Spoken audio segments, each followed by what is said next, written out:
ಭಾರತ ದೇಶದ ಸಮಸ್ತ ನಾಗರಿಕರಿಗೆ 77ನೇ ಗಣರಾಜ್ಯೋತ್ಸವದ ಶುಭಾಶಯಗಳು. ನಮ್ಮ ಭಾರತ ದೇಶದಲ್ಲಿ ಇಂದು ಅಂದರೆ ಜನವರಿ 26, 2026ರಂದು ನಾವು ನಮ್ಮ ದೇಶದಲ್ಲಿ 77ನೇ ಗಣರಾಜ್ಯೋತ್ಸವ ದಿನಾಚರಣೆಯನ್ನು ಆಚರಣೆಯನ್ನು ಭಾರತದಾದ್ಯಂತ ಮೂಲೆಗಳಲ್ಲಿ ಅಥವಾ ವಿಶ್ವದಲ್ಲಿಯೂ ಕೂಡ ಕೆಲವು ಪ್ರದೇಶಗಳಲ್ಲಿ ನಮ್ಮ ದೇಶದ ಗಣರಾಜ್ಯೋತ್ಸವವನ್ನು ನೆನಪಿಸುವಂಥ ಪ್ರಮುಖ ಕ್ಷಣದ ದಿನ ಈ ದಿನ ಆಗಿದೆ. ನಮ್ಮ ಈ ದಿನವನ್ನು ಯಾಕೆ ಆಚರಣೆ ಮಾಡ್ತೀವಿ? 77ನೇ ಗಣರಾಜ್ಯೋತ್ಸವ ಇವತ್ತು ಆಚರಣೆ ಮಾಡ್ತಿದ್ದೀವಿ. ಈ 77ನೇ ಗಣರಾಜ್ಯೋತ್ಸವದ ಆಚರಣೆ ಯಾಕೆ ಮತ್ತು ಗಣರಾಜ್ಯ ಅಂದ್ರೆ ಏನು? What it means republic. Okay, we are going to be celebrate this day as the republic of India. Why we celebrate this day as the Republic? What it means Republic? It means, first of all, you can understand what it means Republic. ಏನ್ರಿ republic ಅಂತಂದ್ರೆ ಗಣರಾಜ್ಯ ಅಂದ್ರ ಏನು? It means just you have to be listen there is no hereditary monarchy system in India. ಅಂದ್ರೆ ನಮ್ಮ ಭಾರತ ದೇಶದಲ್ಲಿ ಏನಿಲ್ಲ ಅಂತ ಹೇಳೋದ್ರಲ್ಲಿ ಯಾವುದೇ ರೀತಿಯಾದಂಥ ಅನುವಂಶಿಕವಾದಂಥ ಆಡಳಿತ ವ್ಯವಸ್ಥೆ ಇಲ್ಲ ಎಂಬುದನ್ನು ಗುರುತಿಸಿಕೊಡುವಂಥ ಪ್ರಮುಖ ಅಂಶನೇ ಈ ಗಣರಾಜ್ಯ, republic. It means there is no monarchical system. The head of the state, it means country, elected by it may be direct election or it may be indirect election. ನಮ್ಮ ಭಾರತದ ಯಾರು ರಾಷ್ಟ್ರಪತಿಯವರು ಭಾರತ ದೇಶದ ಮುಖ್ಯಸ್ಥರನ್ನ ನಾವೇನ್ ಮಾಡ್ತೀವಿ ಅಂತಲ್ಲಿ ಆಯ್ಕೆ ಮಾಡ್ತೀವಿ. ಈ ಆಯ್ಕೆ ಮಾಡುವಂತ ಪ್ರಕ್ರಿಯೆ ಅದು ಯಾವ ರೀತಿ ಐತಿ? ಆ ಆಯ್ಕೆ ಮಾಡುವಂತ ಪ್ರಕ್ರಿಯೆ ಅದು ಪರೋಕ್ಷ ಆಗಿರ್ಬೋದು ಅಥವಾ ಪ್ರತ್ಯಕ್ಷ ಆಗಿರ್ಬೋದು. ಅದು ಏನೇ ಇದ್ರೂ ಕೂಡ ಅದು ಜನರಿಂದ ಆಯ್ಕೆ ಮಾಡುವಂತ ಪ್ರಮುಖ ಪ್ರಕ್ರಿಯೆ. The state we have the supreme power in Indian people to elect our representative.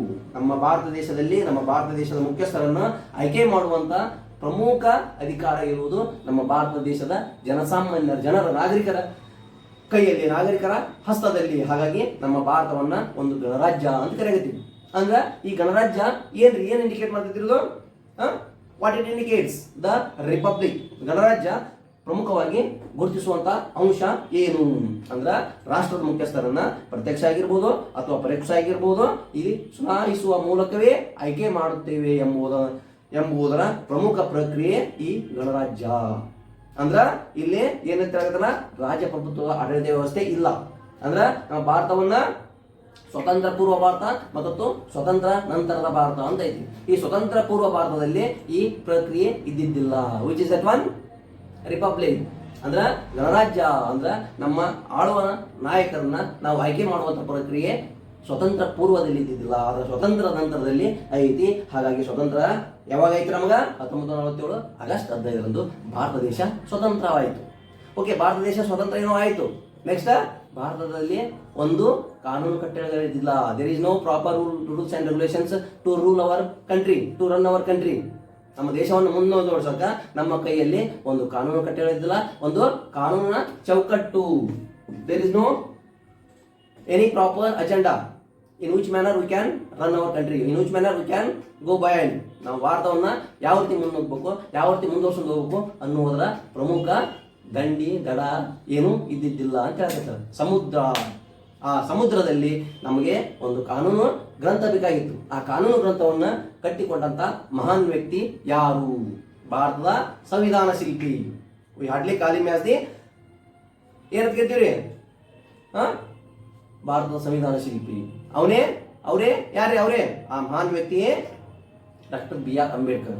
Okay, he has to be given the major Bible to our Indians in a proper manner, but the major it includes what it means, what it has to be major message given to us, whatever rules and regulation to necessary to the human beings on this India. ನಮ್ಮ ಭಾರತದಲ್ಲಿರುವಂತಹ ಸರ್ವ ಜನಗಳು ಸಾಮಾಜಿಕವಾಗಿ, ಆರ್ಥಿಕವಾಗಿ, ಸುಸಜ್ಜಿತವಾಗಿ, ಸಾಂಸ್ಕೃತಿಕವಾಗಿ, ಶೈಕ್ಷಣಿಕವಾಗಿ ಸಮಾನರಾಗಿ ಬೆಳೆಯುವಣಿಗೆಗೆ ಕಾರಣೀಭೂತವಾದಂತಹ ಪ್ರಮುಖ ಅಂಶವೇ ನಮ್ಮ ಭಾರತ ಸಂವಿಧಾನದ ಕೊಡುಗೆ. ಓಕೆ, ನಮ್ಮ ಭಾರತ ಸಂವಿಧಾನದ ಕೊಡುಗೆ ಐತಿ. ನಮ್ಮ ಭಾರತ ಸಂವಿಧಾನ ನಿಂತಿದ್ದೆ 4 ತತ್ವಗಳ ಆಧಾರ ಮೇಲೆ. There are 4 pillars of our Indian constitution. What are the major 4 pillars of our Indian constitution? There is a equality. Next, there is a equality. Which is that one? Next, ಸಮಾನತೆ. ಇದು ಏನ್ರಿ? ಸ್ವಾತಂತ್ರ್ಯ, ಸಮಾನತೆ, ಭ್ರಾತೃತ್ವ. ಇನ್ನೊಂದು ನ್ಯಾಯಾಂಗ ವ್ಯವಸ್ಥೆ, ನ್ಯಾಯ, ಈಕ್ವಾಲಿಟಿ, ಫ್ರಟರ್ನಿಟಿ, ನೆಕ್ಸ್ಟ್ ಜಸ್ಟಿಸ್, ಫ್ರಟರ್ನಿಟಿ. ಈ 4 ಮೇಜರ್ ಫಿಲ್ಲರ್ ಏನದವಲ್ಲ, ಈ 4 ಸ್ತಂಭಗಳ ಮೇಲೆ ನಮ್ಮ ಭಾರತ ಸ್ವತಂತ್ರಗೊಂಡಾಗ, ಸಂವಿಧಾನ ರಚನೆಯಾದಾಗ, ಸಂವಿಧಾನದ ಮುಖಾಂತರವಾಗಿ ದೇಶ ನಡೆಸಲು ಬೇಕಾದಂತ ಈ 4 ತತ್ವಗಳು. ಒಂದು ಸಮಾನತೆ ಪರಿಕಲ್ಪನೆ, ಇನ್ನೊಂದು ಏನ್ರಿ ಸಹೋದರತ್ವದ ಪರಿಕಲ್ಪನೆ, ನೆಕ್ಸ್ಟ್ ರೀ ಯಾವ ಪರಿಕಲ್ಪನೆಗಳು, ಈ ಎಲ್ಲಾ ಪರಿಕಲ್ಪನೆಗಳನ್ನು ಒಳಗೊಂಡಾಗ ಮಾತ್ರ ನಮ್ಮ ಭಾರತ ಸನ್ಮಾರ್ಗದಲ್ಲಿ ಯಶಸ್ವಿ ರೀತಿಯಲ್ಲಿ ಮುನ್ನಡೆಸಲು ಸಾಧ್ಯವಾಯಿತು. ಓಕೆ, ಅದೇನೇ ಇರಲಿ. ನೆಕ್ಸ್ಟ್ ಮೊದಲನೇದಾಗಿ ಈ ಗಣರಾಜ್ಯ ದಿನಾಚರಣೆಯ ಅವಶ್ಯಕತೆ. ಈ ಆಚರಣೆ ಯಾಕೆ ಮಾಡ್ತಿದ್ದೀವಿ? ಈ ಗಣರಾಜ್ಯ ಅಂದ್ರೆ ಏನಾದ್ರು ಗೊತ್ತಾಯ್ತು ಅಂದ್ರೆ first you can understood the what it means, meaning of republic. We can try to understood first that one. Okay, ನಾವು ಇವತ್ತಿನ ದಿನದಿಂದ ಬಿಡ್ರಿ, ಈ ಅಂಡರ್ಸ್ಟ್ಯಾಂಡಿಂಗ್ ಇವತ್ತಾದ್ರೂ ತಿಳ್ಕೊಂಡ್ರಿ ಕೆಲವಷ್ಟು ಜನ. ಓಕೆ, ಸಂವಿಧಾನದಲ್ಲಿ ಇರುವಂತ ಗಣರಾಜ್ಯ ಅಂದ್ರೆ ಏನು? ನಮ್ಮನ್ನು ಆಳುವ ವ್ಯಕ್ತಿಗಳು ನಮ್ಮಿಂದಲೇ ಆಯ್ಕೆಯಾಗಬೇಕು. ಅದು ಪ್ರತ್ಯಕ್ಷವಾಗಿ ಆಗಿರ್ಬೋದು ಅಥವಾ ಪರೋಕ್ಷವಾಗಿ ಆಗಿರ್ಬೋದು. ಆ ಆಯ್ಕೆ ಮಾಡುವಂತ ಪ್ರಕ್ರಿಯೆನೇ ಈ ಗಣರಾಜ್ಯ ವ್ಯವಸ್ಥೆ, ರಿಪಬ್ಲಿಕ್ ಅಂತ ಹೇಳ್ತೀವಿ. ಓಕೆ, ಅದು ಒಂದ್ ಕಡೆ ಆದ್ರ ಇನ್ನೊಂದ್ ಕಡೆ ಇವತ್ತೇ ಯಾಕೆ ಆಚರಣೆ ಮಾಡಕತ್ತೀವಿ? ಇಟ್ ಮೀನ್ಸ್ ಜನವರಿ 26. ಇವತ್ತೇ ಯಾಕೆ ಈ ದಿನದ ಆಚರಣೆ? ಜನವರಿ 26ರಿಂದ ಯಾಕೆ ಯಾಕೆ ಈ ಆಚರಣೆ? ನಮ್ಮ ಭಾರತ ಸಂವಿಧಾನ ಜಾರಿಗೆ ಬಂದ ದಿನ ಯಾವಾಗ್ರಿ? ಜನವರಿ 26, 1950 ಸಂವಿಧಾನ ಜಾರಿಗೆ ಬಂತು. ಓಕೆ, ಸಂವಿಧಾನ ಜಾರಿಗೆ ಬಂದ ದಿನ ಅಂತ ಆಚರಣೆ ಮಾಡಬಹುದಾಗಿತ್ತಲ್ಲ, ಅದ್ರ ಯಾಕ ಗಣರಾಜ್ಯ ಅಂತ ಆಚರಣೆ ಮಾಡಕತ್ತಿದ್ರು, ಗಣರಾಜ್ಯ ರಿಪಬ್ಲಿಕ್ ಅಂತ ಆಚರಣೆ ಮಾಡಕತ್ತಿದ್ರು. ಅದೇನೇ ಇರಲಿ. ಓಕೆ, ಮೊದಲ ಇದಕ್ಕೆ ಸಂಬಂಧಿಸಿದಂತ ಕೆಲವು ಅಂಶಗಳನ್ನ ನಿಮ್ಮೊಂದಿಗೆ ಹಂಚ್ಕೋತೀನಿ. ಓಕೆ, ನಮ್ಮ ಭಾರತ ಸಂವಿಧಾನ ಪ್ರಮುಖವಾಗಿ ನಿಂತಿರುವುದೇ preamble of our Indian constitution. ಸಂವಿಧಾನದಲ್ಲಿರುವಂತಹ ಪ್ರಮುಖ ಅಂಶಗಳು ಪ್ರಸ್ತಾವನೆಯನ್ನು ನೋಡಿದಾಗ ನಮ್ಮ ಸಂವಿಧಾನದ ಹೋಲ್ ಆ್ಯಂಡ್ ಸೋಲ್ ಆಕ್ಟಿವಿಟಿ ತಿಳಿದಿದೆ. ನಮ್ಮ ಭಾರತ ಸಂವಿಧಾನದಲ್ಲೇ ಯಾವುದೇ ಒಂದು ಜಾತಿ ವರ್ಗಗಳನ್ನ ಹಿನ್ನಡೆಸಿಲ್ಲ, ಯಾವುದೇ ಒಂದು ಜಾತಿ ವರ್ಗಗಳನ್ನು ಬಿಟ್ಟಿಲ್ಲ, ಯಾವುದೇ ಒಂದು ಜಾತಿಯ ವರ್ಗವನ್ನ ಎತ್ತಿ ಹಿಡಿದಿಲ್ಲ. We the people of India ಅಲ್ಲಿ ಏನೈತಿ ನೋಡ್ರಿ, ಭಾರತದ ಪ್ರಜೆಗಳಾದ ನಾವು ಸಾರ್ವಭೌಮ, ಏನು ತೆಗೆದಲ್ಲಿ ಸಮಾಜವಾದಿ, ಜಾತ್ಯತೀತ, ಪ್ರಜಾಸತ್ತಾತ್ಮಕ ಗಣರಾಜ್ಯ. ಅಂದ್ರ ಸಾರ್ವಭೌಮರು ಅಂತಂದ್ರ we can became, we are independent. We didn't control from anybody, even though we can't able to be controlled by anybody. We will not control by anybody. ನಮ್ಮ ಭಾರತ ದೇಶದಲ್ಲಿರುವಂತ ನಾವು ಏನ್ ಜಾದೀವಿ, ನಮ್ಮ ಭಾರತೀಯರು ಅನ್ನೋದು ಏನು ಪರಿಕಲ್ಪನೆ ಐತಿ. ಉತ್ತರದಿಂದ ದಕ್ಷಿಣ 3 ಸೈಡ್ 214 ಕಿಲೋಮೀಟರ್ ಆಗಿದೆ. ನೆಕ್ಸ್ಟ್ ಉತ್ತರದಿಂದ ದಕ್ಷಿಣಕ್ಕೆ, ನೆಕ್ಸ್ಟ್ ಪೂರ್ವದಿಂದ ಪಶ್ಚಿಮಕ್ಕೆ 2933 ಕಿಲೋಮೀಟರ್ ಐತಿ. ಈ ಎಲ್ಲಾ ವ್ಯಾಪ್ತಿಯಲ್ಲಿರುವಂತ ನಮ್ಮ ಭಾರತ ದೇಶ ಸ್ವತಂತ್ರವಾಗಿ ಏನದೀವಿ, ಇಂಡಿಪೆಂಡೆಂಟ್ ಆಗಿ ಅದೀವಿ ಅಂತ ಹೇಳಕತ್ತಾರ ಅವರು. ಈ ಇಂಡಿಪೆಂಡೆಂಟ್ ಆಗಿರೋದನ್ನೇ ಏನಂತ ಹೇಳ್ತಾರೆ? ಸಾರ್ವಭೌಮ. It means we didn't control from the anybody from any country. ಯಾವುದೇ ರಾಷ್ಟ್ರದಿಂದ ಆಗಿರ್ಬೋದು, ಯಾವುದೇ ಅನ್ಯ ರಾಷ್ಟ್ರದ ಕೈಗಳಿಂದ ಆಗಿರ್ಬೋದು, ನಾವು ನಿಯಂತ್ರಣದಲ್ಲಿ ಇಲ್ಲ ಅನ್ನೋದನ್ನೇ ಏನಿರೋದು ಸಾರ್ವಭೌಮ. ಸಮಾಜವಾದಿ, it means our country is a major social oriented country, socialist country. ನಮ್ಮ ಭಾರತ ದೇಶ ಇರುವುದು ಏನ್ರಿ? ಸಮಾಜದ ರಕ್ಷಣೆಗಾಗಿ, ಸಮಾಜದ ಆಗುಹೋಗುಗಳನ್ನ ಕೇಳಕ್ಕಾಗಿ, ಸಮಾಜದಲ್ಲಿರುವಂತಹ ಕೆಲವಷ್ಟು ಅನೈತಿಕ ಚಟುವಟಿಕೆಗಳನ್ನ ಹೋಗಲಾಡಿಸಲಕ್ಕಾಗಿ. ಇಲ್ಲಿ ಯಾವುದೇ ರೀತಿಯಾದಂತಹ ಅನ್ಯ ಮಾರ್ಗದ ಪ್ರಕ್ರಿಯೆಗಳನ್ನ ಮಾಡುವಾಗ ಇಲ್ಲ. ಅಂದ್ರೆ ಸಮಾಜದಲ್ಲಿ ಈ ತುಳಿತಕ್ಕೆ ಒಳಗಾದವರಂತ ಚಟುವಟಿಕೆಗಳು ಏನಾದವಲ್ಲ, ಈ ತುಳಿತಕ್ಕೆ ಸೇರಿದಂತ ವ್ಯಕ್ತಿಗಳು ಏನಾದಲ್ಲ, ಇವರೆಲ್ಲರುಗಳ ಪ್ರಮುಖ ಮಾಹಿತಿ ತಿಳಿಸಿಕೊಡೋದಕ್ಕೆ ಅಂತ ಹೇಳಕತ್ತಾರ ಅವರು. ಇವನ್ನೆಲ್ಲ ತಿಳಿಸಿಕೊಟ್ಟಾಗ ಕೂಡ ನಮ್ಮ ಭಾರತದಲ್ಲಿ ಪ್ರಮುಖವಾಗಿ ಇರುವಂತ ಅಂಶಗಳು ಏನು ಅಂತ ಹೇಳಕತ್ತಾರ ಅವರು. ಏನ್ ಹೇಳಿದ್ರು? ಫಸ್ಟ್ ಸಾರ್ವಭೌಮ, ಸಮಾಜವಾದಿ. ಅಂದ್ರ ಸಮಾಜದಲ್ಲಿ ಆರ್ಥಿಕವಾಗಿರ್ಬೋದು, ಶೈಕ್ಷಣಿಕವಾಗಿ ಆಗಿರ್ಬೋದು, ಯಾವುದೇ ರೀತಿಯಾದಂತ ಭಿನ್ನತೆ ಇಲ್ಲ. ಸಾಮಾಜಿಕವಾಗಿ ಎಲ್ಲರಿಗೂ ಒಂದೇ ರೀತಿ. ಸಾರ್ವಭೌಮ, ಸಮಾಜವಾದಿ, ಜಾತ್ಯತೀತ. It means secular country. The Indian it should have major idea. Bharat ದೇಶ ಸ್ವತಂತ್ರ ಆಯಿತು. ಸ್ವತಂತ್ರ ಆಗಿಂದ ಯಾವ ರೀತಿ ಐತ? ಜಾತ್ಯತೀತ ರಾಷ್ಟ್ರ. There is no any prominent religion, prominent caste in India. Bharat ದೇಶದಲ್ಲಿ ಯಾವುದೇ ಒಂದು ಪ್ರಮುಖವಾದ ಧರ್ಮ ಅಂತಿಲ್ಲ. ಅದಕ್ಕಂತರ 25ರಿಂದ 28 ಆರ್ಟಿಕಲ್ 25ರಿಂದ ನೆಕ್ಸ್ಟ್ ಎಷ್ಟು 28ರ ತನಕ ಧಾರ್ಮಿಕ ಸ್ವಾತಂತ್ರ್ಯದ ಹಕ್ಕು. ನಿಮಗೆ ಬೇಕಾದಂತಹ ಏನ್ ಧರ್ಮಗಳನ್ನ, ಬೇಕಾದಂತಹ ಆಚರಣೆಗಳನ್ನ ನಿಮ್ಮ ತಿಳಿದಂಗೆ ಎಂಜಾಯ್ ಮಾಡಿ, ನಿಮ್ಮ ಅಭಿವ್ಯಕ್ತಿಗಳನ್ನ ನಿಮ್ಗೆ ತಿಳಿದಂಗೆ ವ್ಯಕ್ತಪಡಿಸ್ರಿ. ಈ ಒಂದು it has to be a proper framework. ಅದಕ್ಕೂ ಕೂಡ 5 ಲಿಮಿಟ್ ನಿಮ್ಮ ವ್ಯಾಪ್ತಿಯಲ್ಲಿ ಎಂಜಾಯ್ ಮಾಡ್ರಿ ಅಂತ ಹೇಳಕತ್ತಾರ ಅವ್ರಿಗೆ. ಆ ರೀತಿ ನಮ್ಮ ಭಾರತ ಸಂವಿಧಾನ ರಚನೆ ಆಯಿತು. ಹಾಗಾಗಿ ನಮ್ಮ ಭಾರತ ಸಂವಿಧಾನದ ಪೂರ್ವ ಪೀಠಿಕೆಯನ್ನ ನೋಡಿದಾಗಲೇ ನಿಮಗೆ ತಿಳಿಯುವಂತ ಪ್ರಮುಖ ಅಂಶಗಳು. ನೆಕ್ಸ್ಟ್ ಏನಿರಲಿ? Sovereign socialist, next secular democratic. It means ಪ್ರಜಾಪ್ರಭುತ್ವ. ನಮ್ಮ ಭಾರತ ದೇಶ ಪ್ರಜೆಗಳಿಂದ, ಪ್ರಜೆಗಳಾಗಿ, ಪ್ರಜೆಗಳೇ ನಡೆಸುವಂತ ಸರ್ಕಾರ ಅಂತ ಹೇಳಕತ್ತಾರೆ. ಅಂದ್ರೆ ನಮ್ಮ ಭಾರತ ಸರ್ಕಾರ ಪ್ರಜಾಪ್ರಭುತ್ವ ವ್ಯವಸ್ಥೆ ಐತಿ ಅಂತಂದ್ರೆ ಇಲ್ಲಿ ಯಾವುದೇ ರೀತಿಯಾದಂಥ ಮೊನಾರ್ಕಿಕಲ್ ಸಿಸ್ಟಮ್ ಇಲ್ಲ ಅಂತ ಹೇಳಕತ್ತಾರೆ. ರಾಜಪ್ರಭುತ್ವದ ವ್ಯವಸ್ಥೆ ಇಲ್ಲ. It is to be whole and soul activity done by the representative of the people. ಜನರ ಪ್ರತಿನಿಧಿಗಳಾಗಿ ಯಾರು ನಾವು ಆಯ್ಕೆ ಮಾಡಿ ಕಳಿಸ್ತೀವಲ್ಲ, ನಾವೇ ಅವ್ರನ್ನ ಆಯ್ಕೆ ಮಾಡಿ ಕಳ್ತೀವಿ, ನಮ್ಮಿಂದನೇ ಅವರು ಆಳ್ವಿಕೆ ಮಾಡ್ತಾರ. It means the state which hold by the people and the representatives. ನಮ್ಮ ಭಾರತ ಅನ್ನೋದು ನಮ್ಮ ಭಾರತದಲ್ಲಿರುವಂತಹ ನಾಗರಿಕರ ಹತೋಟಿಯಲ್ಲಿ ಐತಿ ಎಂಬುದಂತ ಪ್ರಮುಖ ಅಂಶವನ್ನ ನಮ್ಮ ಭಾರತ ಸಂವಿಧಾನದ ಪೂರ್ವ ಪೀಠಿಕೆಯಲ್ಲಿ ಹೇಳ್ಕೊಟ್ಟಾರೆ. ಓಕೆ, ಈ ಭಾರತ ಸಂವಿಧಾನದ ಪೂರ್ವ ಪೀಠಿಕೆಯನ್ನ ನೋಡಿದಾಗ ನಮ್ಮ ಸಂವಿಧಾನದ ಕೆಲವಷ್ಟು ಅಂಶಗಳು ತಿಳಿತಾವೆ ಅಂತ ಹೇಳಿದೆ. ಅದೇನೇ ಇರಲಿ, ನೆಕ್ಸ್ಟ್ ಇಲ್ಲಿ ಏನ್ ತಿಳಿದಿರಲಿ, ಮೊದಲನೇದಾಗಿ ನಮ್ಮ ಭಾರತ ಸಂವಿಧಾನದಲ್ಲಿರುವಂತ ಗಣರಾಜ್ಯ ಅಂದ್ರೆ ಏನು, ಸಂವಿಧಾನದ ಅಂಶಗಳೇನು ಗೊತ್ತಾಯ್ತು. ನೆಕ್ಸ್ಟ್ ಈ ಗಣರಾಜ್ಯ ಎಂಬ ಪರಿಕಲ್ಪನೆ ಬಂದ ನಂತರ ನಮ್ಮ ಭಾರತ ಸಂವಿಧಾನದಲ್ಲಿ ಆದಂತಹ ಹಲವು ಬದಲಾವಣೆಗಳು. ಓಕೆ, ಗಣರಾಜ್ಯ ಎಂಬ ಬರೋಕ್ಕಿಂತ ಮುಂಚೆ ಸಂವಿಧಾನ ರಚನೆ ಹೆಂಗೈತ್ರಿ? ಓಕೆ, ಇಸ್ ಇಟ್ ಸರ್ವೇ ಒಂದಿಂದ ಹುಟ್ಟಿದ ಸಂವಿಧಾನ? ಈ ಭಾರತ ಸಂವಿಧಾನ ಅನ್ನೋದು ಒಂದು ದಿನದಲ್ಲಿ ರಚನೆ ಆಗಿಲ್ಲ. The constitution of India didn't form in a day. ಒಂದು ದಿನದಲ್ಲಿ ರಚನೆ ಆದಂಥ ಸಂವಿಧಾನವಲ್ಲ. ನಮ್ಮ ಭಾರತ ಸಂವಿಧಾನವನ್ನ ರಚನೆ ಮಾಡಕ ಹಲವು ವರ್ಷಗಳು ಏನಾಗೈತಿ, ಗತಿಸಿದೆ. ಈ ಹಲವು ವರ್ಷಗಳು ಗತಿಸಿದ್ರು ಕೂಡ ನಮ್ಮ ಭಾರತ ಸಂವಿಧಾನದಲ್ಲಿರುವಂತಹ ಅಂಶಗಳು ಪ್ರಮುಖವಾಗಿ ಯಾವುದೇ ರೀತಿಯಾದಂತಹ ಒಂದು ಅನಾನುಕೂಲ ಚಟುವಟಿಕೆ ಕೂಡ ಸಂಭವಿಸಿಲ್ಲ. ಅಂದ್ರೆ ಯಾವುದೇ ವರ್ಗವನ್ನ ಅದರಲ್ಲಿ ಬಿಟ್ಟಿಲ್ಲ ಅಂತ ಹೇಳ್ಬೋದು. ಓಕೆ, ನಮ್ಮ ಭಾರತ ಸಂವಿಧಾನವನ್ನ ಇನ್ನೂ ಹಲವು ವಿಷಯಗಳದವು, ಅವನ್ನ ಚರ್ಚಿಸೋಣ. ಈಗ ಜನವರಿ 26, 1950 ಯಾಕೆ ತಗೊಂಡ್ರು ಅಂತಂದ್ರೆ ನಮ್ಮ ಭಾರತ ಸಂವಿಧಾನ ಏನೈತಿ ಜಾರಿಗೆ ಬಂತು. Enactment of our Indian constitution 1950 ಜನವರಿ 26 ನಮ್ಮ ಭಾರತ ಸಂವಿಧಾನ ಜಾರಿಗೆ ಬಂತು. 1949 ನವೆಂಬರ್ 26 ನಮ್ಮ ಭಾರತ ಸಂವಿಧಾನ ರಚನೆಯಾಗಿತ್ತು. It means the building has to be get ready. ಏನಲ್ಲಿ ಒಂದು ಕಟ್ಟಡ ರಚನೆ ಆಯಿತು. ಒಂದು ಬಿಲ್ಡಿಂಗ್ ನ ಕಟ್ ನಿಲ್ಸಿದ್ರಿ, ಅದು ಕಟ್ ನಿಲ್ಸಿದ್ದು ಯಾವಾಗ್ರಿ? 1949 ನವೆಂಬರ್ 26 ನಿಮ್ಮ ಕಟ್ಟಡ ಪೂರ್ಣಗೊಂಡಿತು. ಆ ಕಟ್ಟಡವನ್ನ ಓಪನಿಂಗ್ ಮಾಡ್ತಾರೆ, ಮನಿ ಓಪನಿಂಗ್ ಅಂತ ಕೇಳ್ತಿರ್ತಲ್ಲ, ಅದು ಆಗಿದ್ದು ಯಾವಾಗ್ರಿ?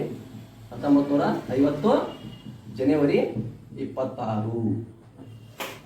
ನಿಮ್ಮ whole and soul activity of construction, ನಿಮ್ಮ ಬಿಲ್ಡಿಂಗ್ ಅನ್ನು ಕಟ್ಟುವಂತ ಪ್ರಕ್ರಿಯೆ ಐತಲ್ಲ, ಆ ಪ್ರಕ್ರಿಯೆ ಮುಗಿದ ದಿನ ಅಂದ್ರೆ ನಮ್ಮ ಸಂವಿಧಾನ ರಚನೆ ಮಾಡುವಂತ ಪ್ರಮುಖ ಪ್ರಕ್ರಿಯೆ ಮುಗಿದ ದಿನ ಯಾವಾಗ್ರಿ? ನವೆಂಬರ್ 26, 1949. ಅದರಲ್ಲಿ ಜನವರಿ 26, 1950 ಜಾರಿಗೆ ಬಂದ ದಿನ.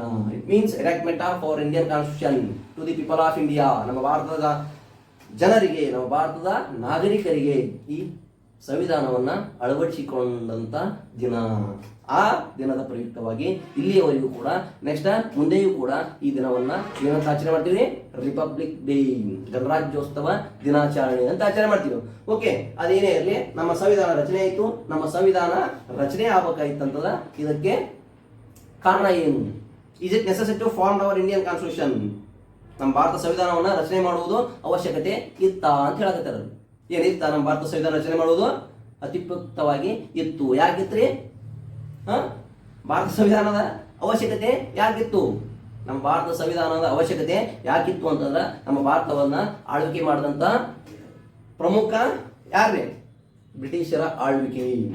ಕೇವಲ 1600ರಲ್ಲಿ ಎದಕ್ಕೆ ಏನಾಗಿ ಬಂದಲ್ಲಿ? ವ್ಯಾಪಾರಿಗಳಾಗಿ ತಕ್ಕಡಿ ಹಿಡ್ಕೊಂಡು ಬಂದಂತ ಈ ಬ್ರಿಟಿಷರು ನಮ್ಮ ಭಾರತ ದೇಶದಲ್ಲಿ ಅವರು ಮಾಡಿದಂತ ಆಳ್ವಿಕೆಯಿಂದ, ಅವರು ಮಾಡಿದಂತ ಇಲ್ಲಿ ಚಟುವಟಿಕೆಗಳಿಂದ ಸಂವಿಧಾನದ ಅವಶ್ಯಕತೆ ಉದ್ಭವಿಸಿತು. ಸಂವಿಧಾನದ ಅವಶ್ಯಕತೆ ಉದ್ಭವಿಸಿದಾಗ ಇಲ್ಲಿ ನೋಡಿ ಅವ್ರು ಏನ್ ಮಾಡಿರ್ಲಿ? 1600ರಿಂದ 1947ರೊಳಗೆ ನಮ್ಮ ದೇಶವನ್ನ ಆ ರೀತಿ ಆಳ್ವಿಕೆ ಮಾಡಿದ್ರು. ಯಾರ್ರಿ? ಬ್ರಿಟಿಷರು. ಹಾಗಾಗಿ ಆ ಬ್ರಿಟಿಷರ ಆಳ್ವಿಕೆ ನೀತಿಗಳಿಂದ 1600ರಲ್ಲಿ ಕೇವಲ ವ್ಯಾಪಾರಕ್ಕಾಗಿ ಬಂದಂತಹ ವ್ಯಕ್ತಿಗಳು. ನೆಕ್ಸ್ಟ್ 1612ರಿಂದ 1613ರಲ್ಲಿ ಏನ್ ಮಾಡಿದ್ರಲ್ಲಿ? ಪರ್ಮಿಷನ್ ತಗೊಂಡ್ರು. ಏನಂತ ಪರ್ಮಿಷನ್ ತಗೊಂಡ್ರು? ನಾವು ನಿಮ್ಮ ಭಾರತದಲ್ಲಿ ವ್ಯಾಪಾರಿಗಳಾಗಿ ಕೈಗಾರಿಕೆಗಳನ್ನ ಸ್ಥಾಪನೆ ಮಾಡ್ತೀವಿ, ಕೈಗಾರಿಕೆಗಳನ್ನ ಸ್ಥಾಪಿಸಲು ಅನುಮತಿ ಕೊಡ್ರಿ. ಯಾರು? ಬ್ರಿಟಿಷರ್ ಕೇಳಿದ್ರು. ಈ ಅನುಮತಿ ಕೊಟ್ಟಾಗ ಅವರು ಗುಜರಾತ್ನ ಸೂರತ್ನಲ್ಲಿ ಪ್ರಮುಖವಾಗಿ ತಮ್ಮ ಮೊದಲ ಕೈಗಾರಿಕೆಯನ್ನ ಸ್ಥಾಪನೆ ಮಾಡಿದರು. ಈ ಕೈಗಾರಿಕೆ ಸ್ಥಾಪನೆ ಮಾಡುವ ಮುಖಾಂತರ ತಮ್ಮ ವ್ಯಾಪಾರದ ಚಟುವಟಿಕೆಗಳನ್ನ ಪ್ರಾರಂಭಿಸಿದರು. ನೋಡ್ರಿ, ಬಂದ 10-12 ವರ್ಷದಲ್ಲಿ ವ್ಯಾಪಾರ ಸ್ಟಾರ್ಟ್ ಮಾಡಿ ಒಂದು ಕೈಗಾರಿಕೆಯ ಸ್ಥಾಪನೆ ಉದ್ದೇಶವನ್ನು ಹೊಂದಿ ಕೈಗಾರಿಕೆಗಳನ್ನು ಕೂಡ ಸ್ಥಾಪನೆ ಮಾಡಿದರು. ಈ ಕೈಗಾರಿಕೆಗಳನ್ನು ಸ್ಥಾಪನೆ ಮಾಡೋದು ಅಷ್ಟೇ ಅಲ್ಲದೆ ನೆಕ್ಸ್ಟ್ 1757ರಲ್ಲಿ ಏನ್ ಮಾಡ್ತಾರೆ ಅವರಿಗೆ ನೆಕ್ಸ್ಟ್ ಇಲ್ಲಿ ಬೆಂಗಾಲ್ ಏನಾಗುತ್ತೆ ಇಲ್ಲಿ 1757ರಲ್ಲಿ ಪ್ಲಾಸಿ ಕದನ ವ್ಯಾಪಾರಿಗಳಾಗಿ ಬಂದಂತ ಈ ಬ್ರಿಟಿಷರು ನಮ್ಮ ಭಾರತ ದೇಶದಲ್ಲಿ ನೆಕ್ಸ್ಟ್ ಏನ್ ಮಾಡಿದ್ರಲ್ಲಿ ಪ್ಲಾಸಿ ಕದನದಲ್ಲಿ ಭಾಗಿಯಾದರು. ಈ ಪ್ಲಾಸಿ ಕದನದಲ್ಲಿ ಭಾಗಿಯಾಗುವ ಮುಖಾಂತರ ಅಲ್ಲಿದ್ದಂತ ರಾಜ ಸಿರಾಜುದ್ದೌಲ್ ಅವನು ಸೋಲಿಸಿ ಆ ಎಲ್ಲಾ ಪ್ರದೇಶಗಳನ್ನ ತಮ್ಮ ಹತೋಟಿಗೆ ತಗೊಂಡ್ರು. ನೋಡ್ರಿ 16ರಲ್ಲಿ ವ್ಯಾಪಾರಿಗಳಾಗಿ ಬಂದ್ರು. ನೆಕ್ಸ್ಟ್ 1213ರಲ್ಲಿ ಕೈಗಾರಿಕೆ ಸ್ಥಾಪನೆ ಮಾಡಕ ಅನುಮತಿ ಕೋರಿದ್ರು. ಹಾಗಾಗಿ ಗುಜರಾತ್ನಲ್ಲಿ ಕೈಗಾರಿಕೆ ಸ್ಥಾಪನೆ ಮಾಡಿದ್ರು. ಅದನ್ನ ಸ್ಥಾಪನೆ ಮಾಡಿ ನೆಕ್ಸ್ಟ್ ನಮ್ಮ ಭಾರತದ ದೇಶದ ಪ್ರಾಚೀನ ಬಾಕ್ಸಾರ್ ಬಿಹಾರ್ನಲ್ಲಿ 1757ರಲ್ಲಿ ಏನ್ ಮಾಡಿದ್ರು ಅವರಲ್ಲಿ ಪ್ಲಾಸ್ಟಿಕ್ ಕದನದಲ್ಲಿ ಏನ್ ಮಾಡ್ತಾರೆ ಮುಂದುವರೆದು ನಮ್ಮ ದೇಶದ ಯಾರಿಗೆ ರಾಜ ಆಳ್ವಿಕೆ ಅಲ್ಲಿ ಸಿರಾಜುದ್ದೌಲನ್ನು ಸೋಲಿಸಿ ಆ ಪ್ರದೇಶ ತನ್ನ ಹತೋಟಿ ತಗೊಂಡು ಅಲ್ಲಿ ತಮ್ಮ ಸಾರ್ವಭೌಮತೆಯನ್ನ ತೋರಿಸುವಂತ ಪ್ರಕ್ರಿಯೆ ಉದ್ಭವಿಸಿದ್ರು. ಆ ಪ್ರಕ್ರಿಯೆ ತೋರಿಸಿ ಅಲ್ಲಿಂದ 1757ರಿಂದ ನೆಕ್ಸ್ಟ್ 1857ರವರೆಗೆ ಪ್ರಮುಖವಾಗಿ ನಮ್ಮ ಭಾರತದಲ್ಲಿ ಬ್ರಿಟಿಷರ ಆಳ್ವಿಕೆ ಅತ್ಯುಗ್ರವಾಗಿ ಅಂದ್ರ ಸೆಕ್ಯುಲರ್ ಅಂದ್ರೆ ಅವ್ರ ಯಾವುದೇ ರೀತಿಯಾದಂತಹ ಭಾರತದ ನಾಗರಿಕರ ಅವಶ್ಯಕತೆಗಳನ್ನ ಭಾರತದ ನಾಗರಿಕರ ಆಶೆ ಆಕಾಂಕ್ಷೆಗಳನ್ನ ಕೇಳದೆ ಅತ್ಯುಗ್ರವಾಗಿ ತಮ್ಮ ವ್ಯಾಪಾರ ನೀತಿಗಳನ್ನ ಚಾಲೂ ಮಾಡಿದ್ರು. It means they R become a commercial activity done in this area and also they are continuing in the same sense. ಇಲ್ಲಿ ವ್ಯಾಪಾರಿಗಳಾಗಿ ಬಂದ್ರು, ವ್ಯಾಪಾರಿಗಳಾಗಿ ನೆಕ್ಸ್ಟ್ ಆಡಳಿತಾಧಿಕಾರಿಗಳಾಗಿ ಪರಿವರ್ತನೆ ಆದ್ರು. ಆಡಳಿತಾಧಿಕಾರಿ ಆಗೋದ್ರ ಮುಖಾಂತರ ಭಾರತ ದೇಶದವನ್ನೇ ತಮ್ಮ ಹತೋಟಿಗೆ ತಗೊಂಡ್ರು. ಈ ಎಲ್ಲಾ ಅಂಶಗಳು ಕೂಡ ನಮ್ಮ ಭಾರತ ಸಂವಿಧಾನ ಉದಯಕ್ಕೆ ಕಾರಣ ಅಂತ ಹೇಳ್ಬೋದು. ಓಕೆ, 1757ರಿಂದ 1857ರವರೆಗೆ ಬ್ರಿಟಿಷರ ಆಡಳಿತದ ಪ್ರಮುಖ ಕುತಂತ್ರ ನೀತಿಗಳು. ಓಕೆ, ಅವರ ಪ್ರಮುಖ ಕುತಂತ್ರದ ನೀತಿಗಳು ತರೋದ್ರ ಮುಖಾಂತರ ನಮ್ಮ ಭಾರತ ದೇಶದಲ್ಲಿ ಹಲವು ರೀತಿಯಾದಂತಹ ನಿಯಂತ್ರಣ ಚಟುವಟಿಕೆಗಳನ್ನ ಭಾರತೀಯರ ಮೇಲೆ ಹಾಕಿ ತಮ್ಮ ಸಂಪತ್ತಿನ ದೋಚುವಿಕೆ ಇಲ್ಲಿ ಇರುವಂತಹ ಸಂಪತ್ತಿನ ದೋಚುವಿಕೆಯನ್ನ ಪ್ರಮುಖವಾಗಿ ಏನ್ ಮಾಡಿದ್ರು ವಿಸ್ತರಣೆ ಮಾಡುತ್ತಾ ಹೋದ್ರು. ಆ ವಿಸ್ತರಣೆ ಮಾಡುತ್ತಾ ಹೋದ್ರಲ್ಲಿ ಪ್ರಮುಖವಾದಂತಹ ಕುತಂತ್ರದ ನೀತಿಗಳು ಯಾವ್ಯಾವ್ರಿ? ದತ್ತು ಮಕ್ಕಳಿಗೆ ಹಕ್ಕಿಲ್ಲ, ಈ ದತ್ತು ಮಕ್ಕಳಿಗೆ ಹಕ್ಕಿಲ್ಲ ನೀತಿ ಆಗಿರ್ಬೋದು, ನೆಕ್ಸ್ಟ್ ಸಹಾಯಕ ಸೈನ್ಯ ಪದ್ಧತಿ ಆಗಿರ್ಬೋದು, ಅಥವಾ ದಿವಾನಿ ಹಕ್ಕುಗಳಾಗಿರ್ಬೋದು, ಅಥವಾ ರೆಗ್ಯುಲೇಟಿಂಗ್ ಕಾಯ್ದೆ 1973ರಲ್ಲಿ ತಂದಂತ ಆ ರೆಗ್ಯುಲೇಟಿಂಗ್ ಕಾಯ್ದೆ ಆಗಿರ್ಬೋದು, ಅಥವಾ ನೆಕ್ಸ್ಟ್ ಯಾವ್ದ್ರದ್ದು ಭಾರತದಲ್ಲಿ ಸಿವಿಲ್ ಸೇವೆಗಳನ್ನ ಕೂಡ ರಚನೆ ಮಾಡ್ತಾರೆ ಅವರು. ಇವೆಲ್ಲ ಮಾಡಿದ್ದು ತಮ್ಮ ಅನುಕೂಲಕ್ಕಾಗಿ ಹೊರತು ನಮ್ಮ ಭಾರತೀಯರ ಅನುಕೂಲಕ್ಕಾಗಿ ಅಲ್ಲ. ಭೂ ಸುಧಾರಣೆಗಳನ್ನು ಜಾರಿಗೆ ತರ್ತಾರ ಅವರು. ಭಾರತದಲ್ಲಿ ಭೂ ಸುಧಾರಣೆಗಳನ್ನು ಕೂಡ ಜಾರಿಗೆ ತರ್ತಾರ. ಈ ಮೊದಲನೇದಾಗಿ ಅಂತಂದ್ರೆ ಅಲ್ಲಿ ದತ್ತು ಮಕ್ಕಳಿಗೆ ಹಕ್ಕಿಲ್ಲ. ಈ ದತ್ತು ಮಕ್ಕಳಿಗೆ ಹಕ್ಕಿಲ್ಲ ತಂದ್ರೆ ಅಂತಂದ್ರಲ್ಲಿ ಯಾವ ತಂದೆ ತಾಯಿಗಳಿಗೆ ಅವರು ಗಂಡು ಮಗ ಇರಲಿಲ್ಲ ಅಂತಂದ್ರ ಬೇರೆ ಗಂಡು ಮಗುವನ್ನ, ನಮ್ಮ ಭಾರತೀಯ ಗಂಡು ಮಗನ, ಭಾರತದ ನಾಗರಿಕನನ್ನ ದತ್ತಾಗಿ ಪಡೆಯುವಂತ ಪ್ರಕ್ರಿಯೆಯನ್ನ ಏನ್ ಮಾಡಿದ್ರು? ನಿರ್ನಾಮಗೊಳಿಸಿದ್ರು, ತೆಗೆದು ಹಾಕಿದ್ರು. ಅದನ್ನು ತೆಗೆದು ಹಾಕೋದ್ರ ಮುಖಾಂತರ ಆ ರೀತಿ ಯಾವ ವ್ಯಕ್ತಿಗಳು ಇರ್ತಾರ ಆ ಆಸ್ತಿಯನ್ನ ನೇರವಾಗಿ ತಮ್ಮ ಹತೋಟಿ ತಗೊಳ್ಳೋದು. ಓಕೆ, ಇಲ್ಲೇ ಒಬ್ಬ ವ್ಯಕ್ತಿ ಅದಾನ, ಅವನಿಗೆ ಮದುವೆ ಆಯ್ತು, ಅವನಿಗೆ ಮಕ್ಕಳಿಲ್ಲ.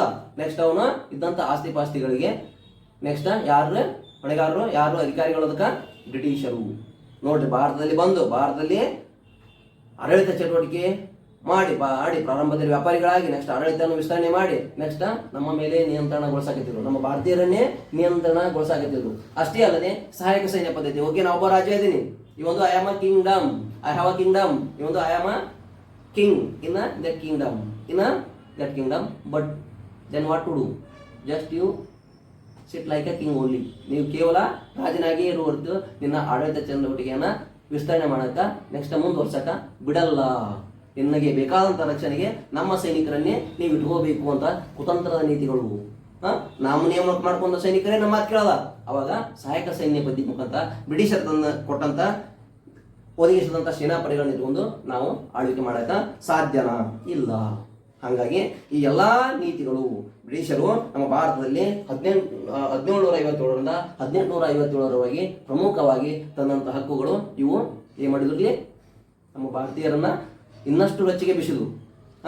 ನೋಡ್ರಿ, ಭೂ ಸುಧಾರಣೆ, ಲ್ಯಾಂಡ್ ರಿಫಾರ್ಮ್ಸ್, ಇವೊಂದು they implemented land reforms in India as per their own interest. ಅವು ಲ್ಯಾಂಡ್ ರಿಫಾರ್ಮ್ಸ್ ಯೋಜನೆ ತಂದ್ರು. ಆ ಲ್ಯಾಂಡ್ ರಿಫಾರ್ಮ್ಸ್ ಮಾಡಿದ್ರು ಕೂಡ ಅವನ್ನ ಎಲ್ಲವೂ ಕೂಡ ತಮ್ಮ ಅನುಕೂಲಕ್ಕೆ ತಕ್ಕಂತೆ ವಿಸ್ತರಿಸಿದರೆ ಹೊರತು ನಮ್ಮ ಭಾರತೀಯರಿಗೆ ಅನುಕೂಲವಾಗಲಿಲ್ಲ ಅಂತಲ್ಲ. ಇದನ್ನೆಲ್ಲ ಅವಲೋಕಿಸಿದಂಥ ನಮ್ಮ ಭಾರತೀಯರು 1857ರಲ್ಲಿ ಪ್ರಮುಖವಾಗಿ ಬ್ರಿಟಿಷರ ವಿರುದ್ಧ ದಂಗೆ ಎದ್ದರು. ಈ ದಂಗೆಯನ್ನೇ ಏನಂತ ಕರೆದ್ರು? 1857ರ ಪ್ರಥಮ ಸ್ವಾತಂತ್ರ್ಯ ಸಂಗ್ರಾಮ. ನಮ್ಮ ಭಾರತದಲ್ಲಿ ಇದನ್ನ ಮೊದಲನೇದಾಗಿ 1857ರ ಪ್ರಥಮ ಸ್ವಾತಂತ್ರ್ಯ ಸಂಗ್ರಾಮ ಅಂತ ಕರೆದ್ರ ಅದನ್ನ ಬ್ರಿಟಿಷರು ಬೇರೆಯದೇ ಕರೆದ್ರು. ಏನಂತ ಕರೆದ್ರು? ಅವ್ರಲ್ಲಿ ಸಿಪಾಯಿಗಳ ದಂಗೆ, ಅಂದ್ರ ಕೆಲವೇ ವ್ಯಕ್ತಿಗಳು ಮಾಡಿದಂತ ಒಂದು ಪ್ರಮುಖ ದಂಗೆ ಅಂತಂದು ಬ್ರಿಟಿಷರು ಹೆಸರು ಕೊಟ್ಟರು. ಆದ್ರ ನಮ್ಮ ಭಾರತದಲ್ಲಿರುವಂತಹ ವಿ ಡಿ ಸಾವರ್ಕರ್ ಮತ್ತು ಹಲವರು ಅದಕ್ಕೆ ದೇಶದ ಪ್ರಥಮ ಸ್ವಾತಂತ್ರ್ಯ ಸಂಗ್ರಾಮ, ಬ್ರಿಟಿಷರನ್ನ ಭಾರತದಿಂದ ಹೊರದೋಡಿಸುವಂತ ಚಟುವಟಿಕೆಗೆ ಪ್ರಾರಂಭಿಸಿದ ಪ್ರಥಮ ದಿನ ಅಂತ ಹೇಳಾಕಿದ್ರು. ಪ್ರಥಮ ಸ್ವಾತಂತ್ರ್ಯ ಸಂಗ್ರಾಮ ಅಂತ ಹೇಳಿದ್ರು ಅವರು.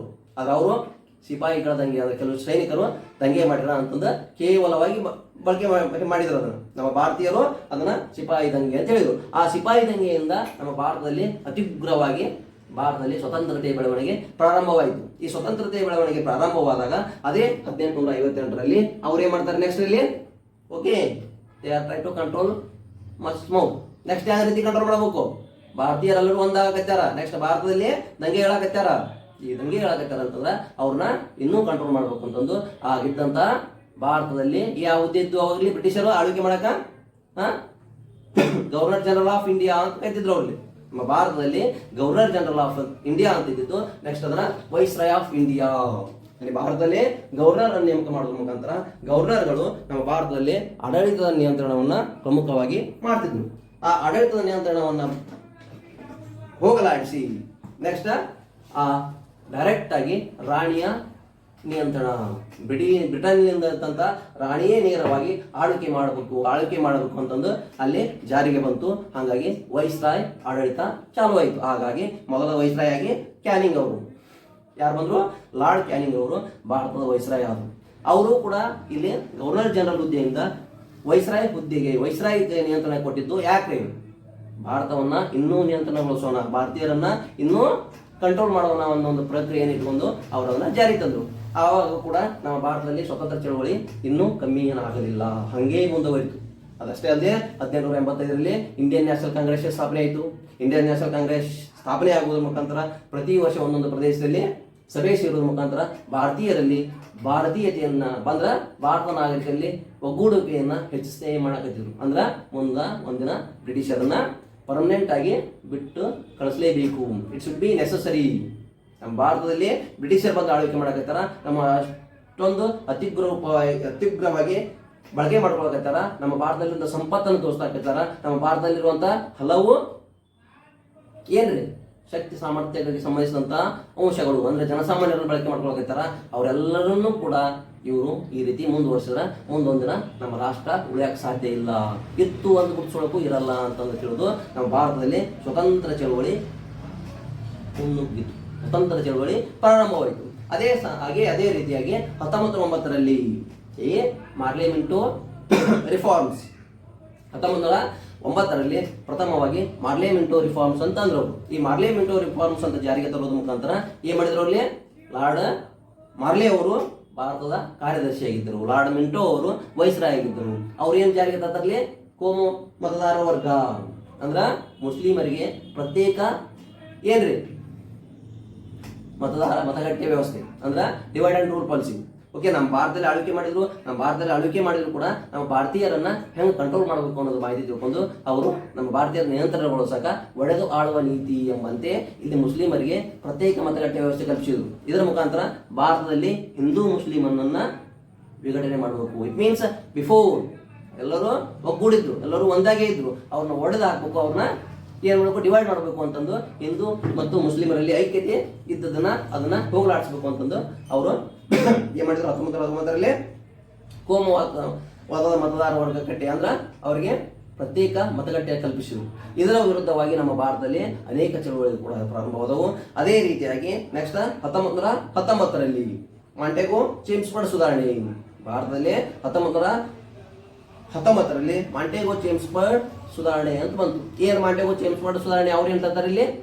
ಪ್ರಮುಖವಾಗಿ ನಮ್ಮ ಭಾರತದಲ್ಲಿ ನಿಯಂತ್ರಣ ಮಾಡಕ, ನಮ್ಮ ಭಾರತೀಯರನ್ನ ಸಮಾಧಾನ ಪಡಿಸಕ ಅವರು ಕೂಡ ಕೆಲವು ಎಷ್ಟು ಯೋಜನೆಗಳನ್ನು ತರ್ತಾರ. ಅದರಲ್ಲಿ ಪ್ರಮುಖವಾಗಿ ದ್ವಿಮುಖ ಸರ್ಕಾರ ಪದ್ಧತಿ. It means dual government. Why it has to be necessary to control the Indians in their own interest. ನಮ್ಮ ಭಾರತದಲ್ಲಿರುವಂತಹ ಭಾರತೀಯರನ್ನ ತಮ್ಮ ಅನುಕೂಲಕ್ಕೆ ತಕ್ಕಂಗ ಹೆಂಗೆ ಕಂಟ್ರೋಲ್ ಮಾಡ್ಕೋಬೇಕು ಅನ್ನೋದ್ರ ಸಲುವಾಗಿನೇ ದ್ವಿಮುಖ ಸರ್ಕಾರ ಪದ್ಧತಿಯನ್ನ ಜಾರಿಗೆ ತಂದ್ರು. ಅಂದ್ರ ದ್ವಿಮುಖ ಸರ್ಕಾರ ಪದ್ಧತಿ ಅಂದ್ರ ಏನು? ಇಲ್ಲಿ ದ್ವಿಮುಖ ಸರ್ಕಾರ ಪದ್ಧತಿ ತಂದ್ರು. ಈ ದ್ವಿಮುಖ ಸರ್ಕಾರ ಪದ್ಧತಿ ಮುಖಾಂತರ ಭಾರತೀಯರನ್ನ ನಿಯಂತ್ರಣಗೊಳಿಸುವುದು ಹೇಗೆ? ಭಾರತೀಯರನ್ನ ಹೆಂಗೆ ನಿಯಂತ್ರಣಗೊಳಿಸಬೇಕಾದ್ರು ಆಡಳಿತ ನಮ್ಮ ಭಾರತೀಯರಿಗೂ ಕೂಡ ಅವಕಾಶಗಳನ್ನು ಕಲ್ಪಿಸಿಕೊಟ್ರು. ಯಾವ ರೀತಿ ಭಾರತೀಯರಿಗೂ ಕೂಡ ಆಡಳಿತವನ್ನು ಕಲ್ಪಿಸಿಕೊಟ್ರು? ಕೆಲವಿಷ್ಟು ಪ್ರಮಾಣದಲ್ಲಿ ಅಧಿಕಾರಗಳನ್ನ ಭಾರತೀಯರಿಗೂ ಕೂಡ ವಹಿಸಿಕೊಡೋಣ. ಎಲ್ಲಾ ಅಧಿಕಾರಗಳು ನಮ್ಮ ಹತ್ತಿರ ಇಟ್ಕೊಂಡ್ರ ನಾವು ಅವ್ರನ್ನ ನಿಯಂತ್ರಣ ಹೊಡ್ಸಕ್ಕಾಗಲ್ಲ, ಅಧಿಕಾರ ಬಿಟ್ಕೊಟ್ಟಂಗ ಆಗಿರ್ಬೇಕು, ನೆಕ್ಸ್ಟ್ ಅವ್ರನ್ನ ಯೂಸ್ ತಗೊಂಡಂಗ ಆಗಿರ್ಬೇಕು ಅಂತಂದು ದ್ವಿಮುಖ ಸರ್ಕಾರ ಪದ್ಧತಿ ಅಂತಂದ್ರು ಅವರು. ಈ ದ್ವಿಮುಖ ಸರ್ಕಾರ ಪದ್ಧತಿ ಮುಖಾಂತರ ಎರಡು ರೀತಿ ಮಾಡಿದ್ರು. ಒಂದು ಭಾರತೀಯರಿಗೆ, ಇನ್ನೊಂದು ಬ್ರಿಟಿಷರು ತಮ್ಮ ಹತ್ರ ಇಟ್ಕೊಂಡು. ಇದರಲ್ಲಿ ನಮ್ಮ ಭಾರತೀಯರಿಗೆ ಕೊಟ್ಟಂತ ಆಡಳಿತಕ್ಕೆ ಸಂಬಂಧಿಸಿದಂತ ಯಾವುವು, ಬ್ರಿಟಿಷರು ತಮ್ಮ ಹತ್ರ ಇಟ್ಕೊಂಡಂತವು ಯಾವುವು, ಯಾವ್ಯಾವ ತಮ್ಮ ಹತ್ರ ಇಟ್ಕೊಂಡ್ರು, ಯಾವ್ಯಾವ ನಮ್ಮ ಹತ್ರ ಬಿಟ್ರು ಅಂತ ಹೇಳಕತ್ತಾರ ಅವ್ರಲ್ಲಿ. ಯಾವ್ಯಾವ ಇಟ್ಕೊಂಡ್ರು ಅವ್ರಲ್ಲಿ? ಇಟ್ ಮೇ ಬಿ ಪೊಲೀಸ್ ಅಂದ್ರೆ ಕಂಟ್ರೋಲ್, ಪೊಲೀಸ್ ವ್ಯವಸ್ಥೆ ಆಗಿರ್ಬೋದು. ನೆಕ್ಸ್ಟ್ ಹಣಕಾಸು ವ್ಯವಸ್ಥೆ, ಫೈನಾನ್ಸ್, ಹಣಕಾಸು ವ್ಯವಸ್ಥೆ ಆಗಿರ್ಬೋದು. ನೆಕ್ಸ್ಟ್ ಅವರು ಯಾವ ರೀತಿಯಾಗಿ ನಮ್ಮನ್ನ ಆಳ್ಬೇಕು, ನಮಗೆ ಯಾವ ಬಿಟ್ಕೊಟ್ರಿ ಇಲ್ಲಿ? Health, education, agriculture. ನಮ್ಮ ಭಾರತೀಯರಿಗೆ ಆರೋಗ್ಯ, ನೆಕ್ಸ್ಟ್ ಕೃಷಿ, ನೆಕ್ಸ್ಟ್ ಯಾವ್ದ್ರಿ? ಶಿಕ್ಷಣ. ಇವನ್ನ ನೀವು ಮಾಡ್ಕೋರಿ. ನಿಮ್ಗೆ ಯಾವ ರೀತಿ ಹೆಲ್ತ್ ಬೇಕೋ ನೀವು ಇಟ್ಕೋರಿ, ನಿಮ್ಗೆ ಯಾವ ರೀತಿ ಶಿಕ್ಷಣ ಬೇಕೋ ನೀವು ಇಟ್ಕೋರಿ, ನಿಮ್ಗೆ ಯಾವ ರೀತಿ ಕೃಷಿ ಬೇಕೋ ನೀವು ಮಾಡ್ಕೋರಿ, ಇವನ್ನ ಉಳಿದವನ್ನ ನಮಗ್ ಬಿಡ್ರಿ ಅಂತ ಹೇಳಿದ್ರು. ನೆಕ್ಸ್ಟ್ ಇದ್ರ ಇವ್ರಿಗೆ ಇನ್ನೊಂದು ಯಾವ್ದ್ರಲ್ಲಿ? ನ್ಯಾಯ, ಜುಡಿಷಿಯರಿ. ಮೇಜರ್ ಆಗಿ ಆಡಳಿತಕ್ಕೆ ಬೇಕಾದಂತ ಅಂಶಗಳನ್ನೇ ತಮ್ಮ ಹತ್ರ ಇಟ್ಕೊಂಡು ನಮಗ ಏನ್ ಕೊಟ್ಟರು ಇಲ್ಲಿ? Health, education, agriculture. ಇಲ್ಲಿ ನಿಮ್ಮ ಆರೋಗ್ಯ ಯಾವ ರೀತಿ ಬೇಕು, ನಿಮ್ಗೆ ಬೇಕಾದಂಗ ಸುಧಾರಣೆ ಅಧಿಕಾರ ನಿಮಗೂ ಬಿಟ್ಟು ಕೊಟ್ಟಂಗೂ ಆಗಿರ್ಬೇಕು. ನೆಕ್ಸ್ಟ್ ನಾವು ಉದ್ದಾರ ಆದಂಗೂ ಆಗಿರ್ಬೋದು. ಅಂದ್ರ ಎಲ್ಲಾ ಅವ್ರ ಹತ್ರ ಐತ್ರಿ. ನೋಡ್ರಿ, ಪೊಲೀಸ್ ವ್ಯವಸ್ಥೆ, ನಿಯಂತ್ರಣ ವ್ಯವಸ್ಥೆ ಅವ್ರ ಹತ್ರ ಐತಿ. ನೆಕ್ಸ್ಟ್ ಹಣಕಾಸು ವ್ಯವಸ್ಥೆ ಅವ್ರ ಹತ್ರ ಐತಿ. ಹಣನೇ ಇಲ್ಲ ಅಂತಂದ್ರ ಇವನ್ನೇ ನಿರ್ವಹಿಸ್ಕೊಂಡು ಹೋಗ್ತೀವಿ. ನೆಕ್ಸ್ಟ್ ಈ ಕಡೆ ಏನೈತಿ? ಜುಡಿಷಿಯರಿ ಸಿಸ್ಟಮ್, ನ್ಯಾಯಾಂಗ ವ್ಯವಸ್ಥೆನೇ ಅವ್ರ ಕಡೆ ಐತಿ. ಅವ್ರು ಹೇಳಿದ್ದ ಅವ್ರದೇ ತಾಕಡಿ, ಅವ್ರು ಹೇಳಿದ್ದ ಕೆಲಸ, ಅವ್ರು ಹೇಳಿದಂಗ ಕಾನೂನು ಹತ್ತಕ್ಕೆ ಚಟುವಟಿಕೆಗಳು ಇವು ಎಲ್ಲ ಇದ್ದಾಗ ನಮ್ಗೆ ಅಧಿಕಾರ ಬಿಟ್ಟು ಕೊಟ್ಟಂಗ ಏನಾಯ್ತು? ಈ 1919 ಕಾಯ್ದೆಯಿಂದ ಕ್ರೋಧಗೊಂಡಂತ ನಮ್ಮ ಭಾರತೀಯರು ಅತ್ಯುಗ್ರವಾಗಿ ಭಾರತದಾದ್ಯಂತ ವಿವಿಧ ರೀತಿಯಲ್ಲಿ ವಿವಿಧ ವಿಕಾರಗಳ ಮುಖಾಂತರ ಚಳುವಳಿಯನ್ನ ಮುಂದುವರಿಸಿದ್ರು. ಈ ಚಳುವಳಿಯನ್ನ ಅವರು ನಿಯಂತ್ರಣಗೊಳಿಸಬೇಕು ಅಂತಂದು ನಮ್ಮ ಭಾರತಕ್ಕೆ 1927ರಲ್ಲಿ ಏನ್ ಹೇಳ್ತಾರಲ್ಲಿ? Simon commission.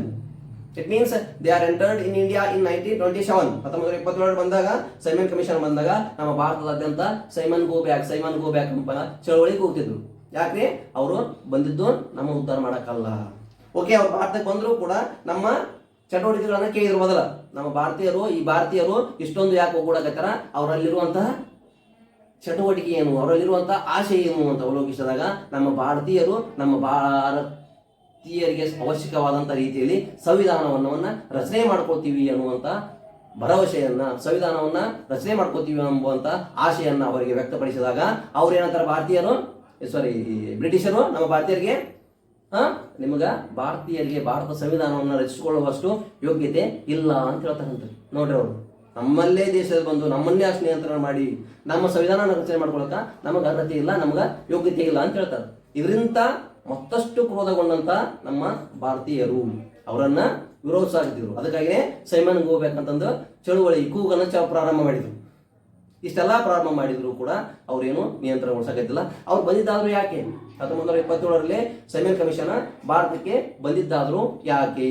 ಅದಕ್ಕೆ ಅದು 1919 ಕಾಯ್ದೆಯ ವರದಿಯನ್ನ ನೀಡಕ್ಕ. 1919 ಕಾಯ್ದೆ ಆಲ್ರೆಡಿ ಏನು ಕೊಟ್ಟಿದ್ದಲ್ಲ ಅದ್ರ ವರದಿ ನೀಡಬೇಕು. ನೆಕ್ಸ್ಟ್ ಅದರಲ್ಲಿರುವಂತ ಕೆಲವಷ್ಟು ಏನಾದ್ರು ಭಾರತೀಯರಿಗೆ ಅಗತ್ಯವೆನಿಸಿದವುಗಳನ್ನ ಸುಧಾರಣೆ ಮಾಡಬೇಕು ಅನ್ನೋದನ್ನ ಆಸೆ ಇಟ್ಕೊಂಡು ಬಂದ್ರು. ಅಂದ್ರ ನಮ್ಗ ತುಂಬಾ ಸಂಭಾಳಿಸಿದಂಗ ಆಗಿರ್ಬೇಕು. ಅಂದ್ರ ನಮಗ ಕೆಲವಷ್ಟು ಪ್ರಮಾಣದಲ್ಲಿ ಬದಲಾವಣೆ ಮಾಡಿದಂತೆ ಮಾಡಿ ಮತ್ತೆ ತಮ್ಮ ನಿಯಂತ್ರಣ ಚಟುವಟಿಕೆಗಳನ್ನ ಮುಂದುವರಿಸಬೇಕು ಅನ್ನೋ ಆಸೆ ಇಟ್ಕೊಂಡು ನಮ್ಮ ಭಾರತಕ್ಕೆ ಬಂದ್ರು. ಯಾವಾಗ್ಲೇ 1927ರಲ್ಲಿ ಅದನ್ನೇ ಸೈಮನ್ ಕಮಿಷನ್ ಅಂತ ಹೇಳಕತ್ತಾರ. ಅವಾಗಲೂ ಕೂಡ ನಮ್ಮ ಭಾರತೀಯರು ಅತ್ಯುಗ್ರ ರೀತಿಯಾಗಿ ವಿರೋಧಿಸಿ ಭಾರತದಾದ್ಯಂತ ಚಳುವಳಿ ಪ್ರಾರಂಭ ಮಾಡಿದರು. ಇದು ಅಷ್ಟೇ ಅಲ್ಲದೆ ವಿವಿಧ ರೀತಿಯಾದಂತಹ ಕಾನೂನುಗಳನ್ನು ನಮ್ಮ ಭಾರತದಲ್ಲಿ ಜಾರಿಗೊಳಿಸುವುದರ ಮುಖಾಂತರ ಭಾರತೀಯರನ್ನ ನಿಯಂತ್ರಣಗೊಳಿಸಿದರು. ಈ ಎಲ್ಲಾ ಅಂಶಗಳಿಂದ ಕ್ರೋಧಗೊಂಡಂತ ನಮ್ಮ ಭಾರತದಲ್ಲಿ ಸ್ವತಂತ್ರದ ಅವಶ್ಯಕತೆ ಐತಿ. ಅವಾಗ ಇನ್ನೂ ಭಾರತ ಸ್ವತಂತ್ರ ಆಗಿದ್ದಿಲ್ಲ. ಮೊದಲ ಸ್ವತಂತ್ರ ಆಗಬೇಕಾಗೈತಿ. ಒಂದ್ ಕಡೆ ಸಂವಿಧಾನ ರಚನೆ ಮಾಡಬೇಕಾಗೈತಿ. ನಮಗೆ ಬೇಕಾದಂತ ಕಾನೂನು ಕಟ್ಟೆಗಳಿಲ್ಲ. ನಾವು ಸ್ವತಂತ್ರ ಆಗಿರಲಿಲ್ಲ.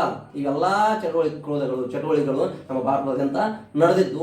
ಆಗ ನಮ್ಮ ಭಾರತದಲ್ಲಿ ಯಾವಾಗ 1900 ಭಾರತ ಸರ್ಕಾರ ಕಾಯ್ದೆ ಈ 19ರ ಭಾರತ ಸರ್ಕಾರ ಕಾಯ್ದೆಯಲ್ಲಿ ಕೂಡ ಅಲ್ಲಿ ಏನ್ ಮಾಡ್ತಾರೆ, ಒಕ್ಕೂಟ ಪಟ್ಟಿ ಅಂತ ಮಾಡ್ತಾರ, ಸಮವರ್ತಿ ಪಟ್ಟಿ ಅಂತ ಮಾಡ್ತಾರ, ಪ್ರಾಂತೀಯ ಪಟ್ಟಿ ಅಂತ ಮಾಡ್ತಾರ.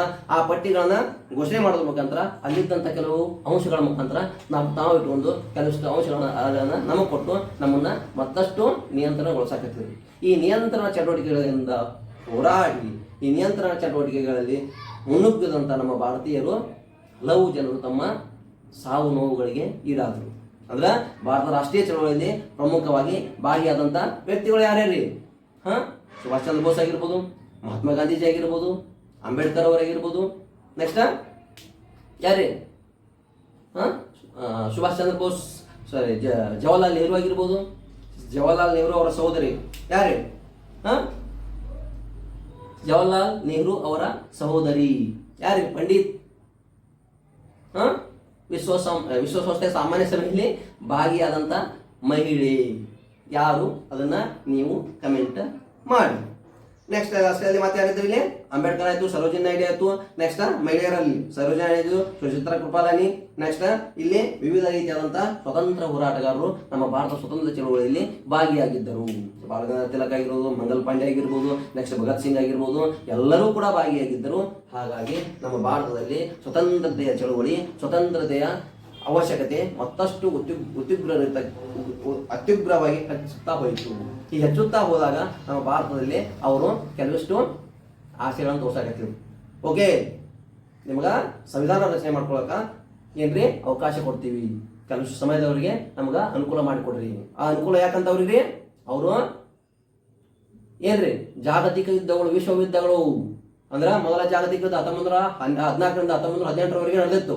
ಎರಡನೇ ಜಾಗತಿಕ ಯುದ್ಧ ನಡೀತ್ರಿ 1939ರಿಂದ ನೆಕ್ಸ್ಟ್ 1945ರವರೆಗೆ. ಎರಡನೇ ಜಾಗತಿಕ ಯುದ್ಧ ನಡೆಯುವ ಪ್ರಕ್ರಿಯೆ ಮುಂಜಾಗ್ರತೆಯಲ್ಲಿ ಮೊದಲೇ ನಮಗೆ ಆಸೆ ತೋರ್ಸಕತ್ತಿದ್ರು. ಅವರು ಏನು ತೋರ್ಸಕತ್ತಿದ್ರು? ನಮಗೆ ಭಾರತದಲ್ಲಿ ನೀವು ನಮಗೆ ಎರಡನೇ ಜಾಗತಿಕ ಯುದ್ಧದಲ್ಲಿ ನಮಗೆ ಸಹಾಯ ಮಾಡಿದ್ರೆ ಅಂತಂದ್ರೆ ನಿಮ್ಗೆ ಏನ್ ಕೊಡ್ತೀವ್ರಿ? ನಿಮಗೆ ಅವಶ್ಯಕವಾದಂಥ ಸಂವಿಧಾನ ರಚನೆ ಮಾಡಿಕೊಳ್ಳುವಂತ ಪ್ರಕ್ರಿಯೆಗೆ ನಾವು ಅನುಕೂಲ ಮಾಡಿಕೊಡ್ತೀವಿ. ನಿಮಗೆ ಅವಶ್ಯಕವಾದಂಥ ರೀತಿಯಲ್ಲಿ ಸಂವಿಧಾನವನ್ನ ರಚನೆ ಮಾಡ್ಕೊಳಕತ್ತೀರಿ ಅಂತ ಆಸೆ ತೋರ್ಸಕತ್ತಿರು ಒಂದ್ ಕಡೆ. ಅವಾಗಲೇ ಕೂಡ ಪ್ರಮುಖವಾದಂಥ ಭಾರತದಲ್ಲಿ 1934ರಲ್ಲಿ MN ರಾಯ್, ಮಾನವೇಂದ್ರನಾಥ್ ರಾಯ್ ಅವರು ಭಾರತೀಯರಿಗೆ ಅವಶ್ಯಕವಾದಂಥ ಸಂವಿಧಾನದ ಪರಿಕಲ್ಪನೆಯನ್ನ ಜನರ ಏನ್ರಿ ಮೂಡಿಸಿದರು. ಏನ್ ಮೂಡಿಸಿದ್ರು ಜನರಿಗೆ? ಯಾರು? MN ರಾಯ್ ಕೇಳಿ ಭಾರತದ ಸಂವಿಧಾನದ ಪರಿಕಲ್ಪನೆ ಕೊಟ್ಟಂತ ವ್ಯಕ್ತಿ MN ರಾಯ್. ಯಾರು MN ರಾಯ್ ಅಂತ?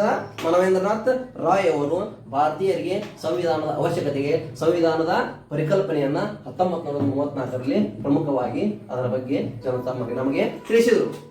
ನಮ್ಮ ಭಾರತೀಯರಿಗೆ ಅದರ ಪರಿಕಲ್ಪನೆ ಕೊಟ್ಟಿದ್ರು, ಯಾವ ರೀತಿ ಸಂವಿಧಾನ ರಚನೆ ಮಾಡ್ಕೋಬೇಕು, ನೆಕ್ಸ್ಟ್ ಅದರ ಪ್ರಮುಖವಾದಂತ ಅವಶ್ಯಕತೆ ಏನೈತಿ ಅನ್ನೋದನ್ನ ನಮ್ಮ ಭಾರತೀಯರಿಗೆ ಸೂಚಿಸಿದ್ರು. ಅದನ್ನ ಎದ್ರ ಮುಖಾಂತರಲ್ಲಿ ಕಾನ್ಸ್ಟಿಟ್ಯೂಷನ್ ಆಫ್ ಫ್ರೀ ಇಂಡಿಯಾ ಎಂಬ ಒಂದು ಬುಕ್ಕ ಬರೆಯುವುದರ ಮುಖಾಂತರ ನಮಗೆ ಭಾರತೀಯರಿಗೆ ತಿಳಿಸಿದ್ರು. ಆಗ ನಮ್ಮ ಭಾರತದಲ್ಲಿ ಸ್ವತಂತ್ರ ಚಳವಳಿ ಇನ್ನೂ ಹೆಚ್ಚಾಯ್ತಾ ಹೋಯಿತು. ಇನ್ನೂ ಹೆಚ್ಚಾಯ್ತಾ ಹೋದಾಗ ಈ ಜಾಗತಿಕ ಯುದ್ಧಗಳು ಒಂದು ಕಡೆ ನಡೆಯುತ್ತಿದ್ದು, ನಮ್ಮ ಭಾರತದಲ್ಲಿ ಸ್ವತಂತ್ರ ಚಳವಳಿ ಇನ್ನೂ ಅತ್ಯುಗ್ರವಾಗಿ ಮುಂದುವರೆದಿತ್ತು. ಅದೇ ಸಮಯದಲ್ಲಿ ಅವರು 1940ರಲ್ಲಿ ಏನು ಹಂಚ್ಕೊಟ್ರಲ್ಲಿ ಆಗಸ್ಟ್ ಕೊಡುಗೆ ಅಂತಂದು ನಾವು ಘೋಷಿಸಿದ್ರು. 1940ರಲ್ಲಿ ಏನ್ ಮಾಡಿದ್ರು? ಅಲ್ಲಿ ಆಗಸ್ಟ್ ಕೊಡುಗೆ ಅಂತ ಘೋಷಿಸುವ ಮುಖಾಂತರ 1940ರಲ್ಲಿ ಭಾರತಕ್ಕೆ ಬಂದು ಭಾರತದಲ್ಲಿ ಆಸೆ ತೋರ್ಸಕತ್ತಿರೋ ಅವರು.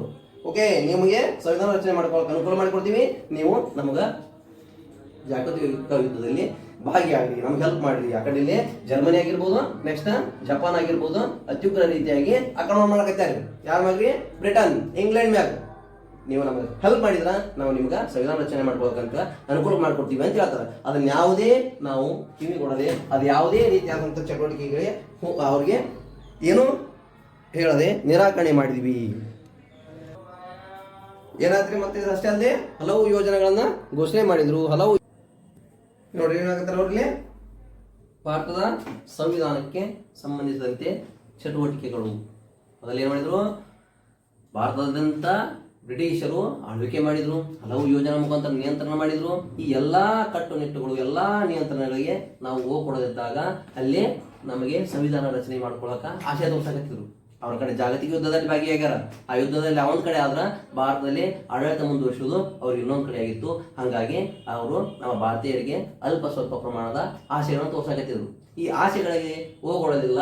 ಹಾಗಾಗಿ ನೆಕ್ಸ್ಟ್ 1941ರಲ್ಲಿ ಆಯೋಗ ಕಳಿಸಿದ್ರ. ನೆಕ್ಸ್ಟ್ 1942ರಲ್ಲಿ ಏನಂದ್ರೆ ಕ್ರಿಪ್ಸ್ ಆಯೋಗ ಅಂತ ಕಳಿಸ್ತಾರೆ. ಈ ಕ್ರಿಪ್ಸ್ ಆಯೋಗ ಭಾರತದಲ್ಲಿ ಕಳಿಸೋದ್ರ ಮುಖಾಂತರ ಮತ್ತಷ್ಟು ಕೋಮು ಗಲಭೆಗಳನ್ನ ನಮ್ಮ ಭಾರತದಲ್ಲಿ ಉದ್ಭವಿಸಲು ಕಾರಣೀಭೂತರಾದರು. It means divide and rule policy. ನಮ್ಮ ಭಾರತದಲ್ಲಿರುವಂತಹ ಐಕ್ಯತೆಯನ್ನ, ಒಗ್ಗೂಡುವಿಕೆಯನ್ನ ಒಡಿಬೇಕು ಅಂತಂದು ಮತ್ತೊಂದು ಯೋಜನೆ ಕೊಡ್ತಾರೆ. ಯಾವ್ದೇ ಕ್ರಿಪ್ಸ್ ಆಯೋಗ 1942ರಲ್ಲಿ ಭಾರತಕ್ಕೆ ಬಂದೈತಿ.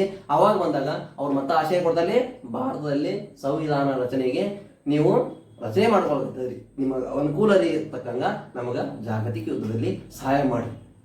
ಒಂದ್ ಕಡೆ ಜಪಾನ ಹೊಡ್ಯಾಕತೈತಿ ಕಿವಿಗಟ್ಟಿಗೆ, ಒಂದ್ ಕಡೆ ಜರ್ಮನಿ ಅಟ್ಯಾಕ್ ಮಾಡಕತೈತಿ. ನಮ್ಗ ಎರಡೂ ಕಡೆ ನಿಯಂತ್ರಣ ಮಾಡಕ್ ಆಗಲ್ಲ ಅಂತ ಅವ್ರು ತಿಳ್ಕೊಂಡು ನೆಕ್ಸ್ಟ್ ನಮ್ಗೆ ಆಸೆ ತೋರಿಸಿದ್ರು.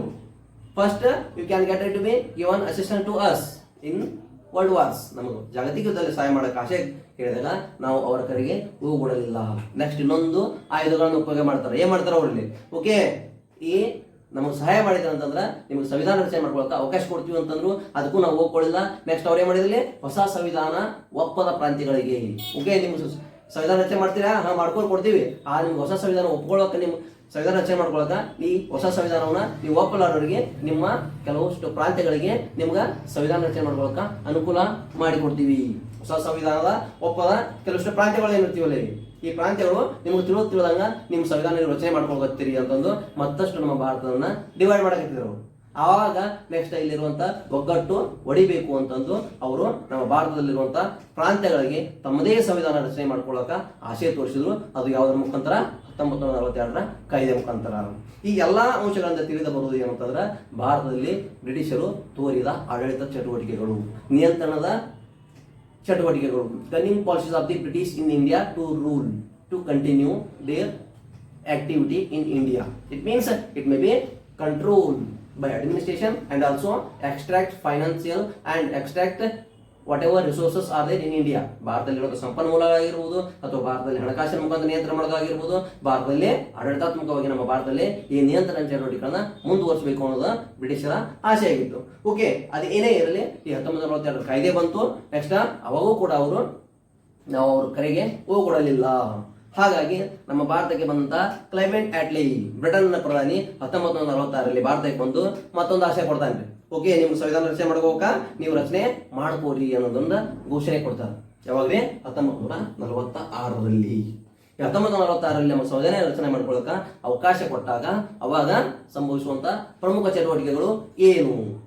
ಓಕೆ, ಸಂವಿಧಾನ ರಚನೆ ಅವಕಾಶ ಕೊಟ್ಟರು. ಯಾರು? ಬ್ರಿಟನ್ ಪ್ರಧಾನಿ ಕೊಟ್ಟರು. ಅವಾಗ ಟೋಟಲ್ ಆಗಿ 389 ಜನ ಸದಸ್ಯರು ಭಾಗಿಯಾದರು. ಯಾವುದಕ್ರಿ? ಭಾರತ ಸಂವಿಧಾನ ರಚನೆಗೆ ಬೇಕಾದಂತ ಸಮಿತಿ ರಚನೆ ಮಾಡಕ ಸಂವಿಧಾನ ರಚನಾ ಸಮಿತಿ ಸ್ಥಾಪನೆ 1946ರಲ್ಲಿ ಸ್ಥಾಪನೆ ಆಯಿತು. ಅಲ್ಲಿ 389 ಜನ ಸದಸ್ಯರು ಭಾಗಿಯಾದರು. ಅಲ್ಲಿ ಪ್ರಮುಖವಾಗಿ ಬ್ರಿಟನ್ ಪ್ರಾಂತ್ಯದಿಂದ, ಬ್ರಿಟಿಷ್ ಪ್ರಾಂತ್ಯಗಳಿಂದ ಎಷ್ಟು ಜನ ಇದ್ರು, ನೆಕ್ಸ್ಟ್ ದೇಶೀಯ ಸಂಸ್ಥಾನಗಳಿಂದ ಎಷ್ಟು ಜನ ಇದ್ರು ಅನ್ನೋದು ಪ್ರಮುಖ. ಓಕೆ, ಏನೋ 380 ಬಂದ್ರು. ಆ 380ರಲ್ಲಿ ನಮ್ಮ ದೇಶೀಯ ಸಂಸ್ಥಾನದಲ್ಲಿರುವಂತಹ ಇಲ್ಲಿ ರಾಜಮನೆತನಗಳಿಂದ ಎಷ್ಟು ಜನ ಇದ್ರು. ನೆಕ್ಸ್ಟ್ ಬ್ರಿಟಿಷ್ ಪ್ರಾಂತ್ಯದಿಂದ ಅಂದ್ರ ಮದ್ರಾಸ್ ಪ್ರಾಂತ್ಯ, ಮುಂಬೈ ಪ್ರಾಂತ್ಯ, ನೆಕ್ಸ್ಟ್ ಯಾವ್ದ್ರಿ ಜುನಾಗಢ ಪ್ರಾಂತ್ಯ, ನೆಕ್ಸ್ಟ್ ಬಂಗಾಳ ಪ್ರಾಂತ್ಯ ಅಂತ ಏನಿದ್ರಲ್ಲ ಅಲ್ಲಿರುವಂತಹ ಕೆಲವಷ್ಟು ಬ್ರಿಟಿಷ್ ಆಡಳಿತಾಧಿಕಾರಿಗಳಿಂದ ಆಗಿರ್ಬೋದು, ನೆಕ್ಸ್ಟ್ ಕೆಲವಷ್ಟು ದೇಶೀಯ ಸಂಸ್ಥಾನಗಳಿಂದ ಆಗಿರ್ಬೋದು ಎಷ್ಟೆಷ್ಟು ಜನ ಇದ್ರು ಅನ್ನೋದು ಹೇಳಕತ್ತಾರ. ಇಲ್ಲಿ 296 ಜನ ಬ್ರಿಟಿಷ್ ಪ್ರಾಂತ್ಯದಿಂದ ಇದ್ದಾರೆ, 93 ಜನ ದೇಶೀಯ ಸಂಸ್ಥಾನಗಳಿಂದ ಭಾಗಿಯಾದರು. ಯಾರಲ್ಲಿ ಭಾಗಿಯಾದರು? ಸಂವಿಧಾನ ರಚನಾ ಸಭೆಯಲ್ಲಿ ಎಷ್ಟು ಜನ ಇದ್ರು ಟೋಟಲ್ ಆಗಿ? ಇದರಲ್ಲಿದ್ದಂತ ಒಟ್ಟು ಜನ, ಇದರಲ್ಲಿ ಸಂವಿಧಾನ ರಚನಾ ಸಭೆಯಲ್ಲಿ ಇದ್ದಂತ ಒಟ್ಟು ಜನ. ಆದ್ರೆ ಡಿಸೆಂಬರ್ 1, 1946ರಂದು ಮೊದಲ ಸಭೆ ಜರುಗಿತು. ಓಕೆ, ಸಂವಿಧಾನ ರಚನೆ ಮಾಡುವಂತ ಪ್ರಕ್ರಿಯೆ ಪ್ರಾರಂಭ ಆಯಿತು.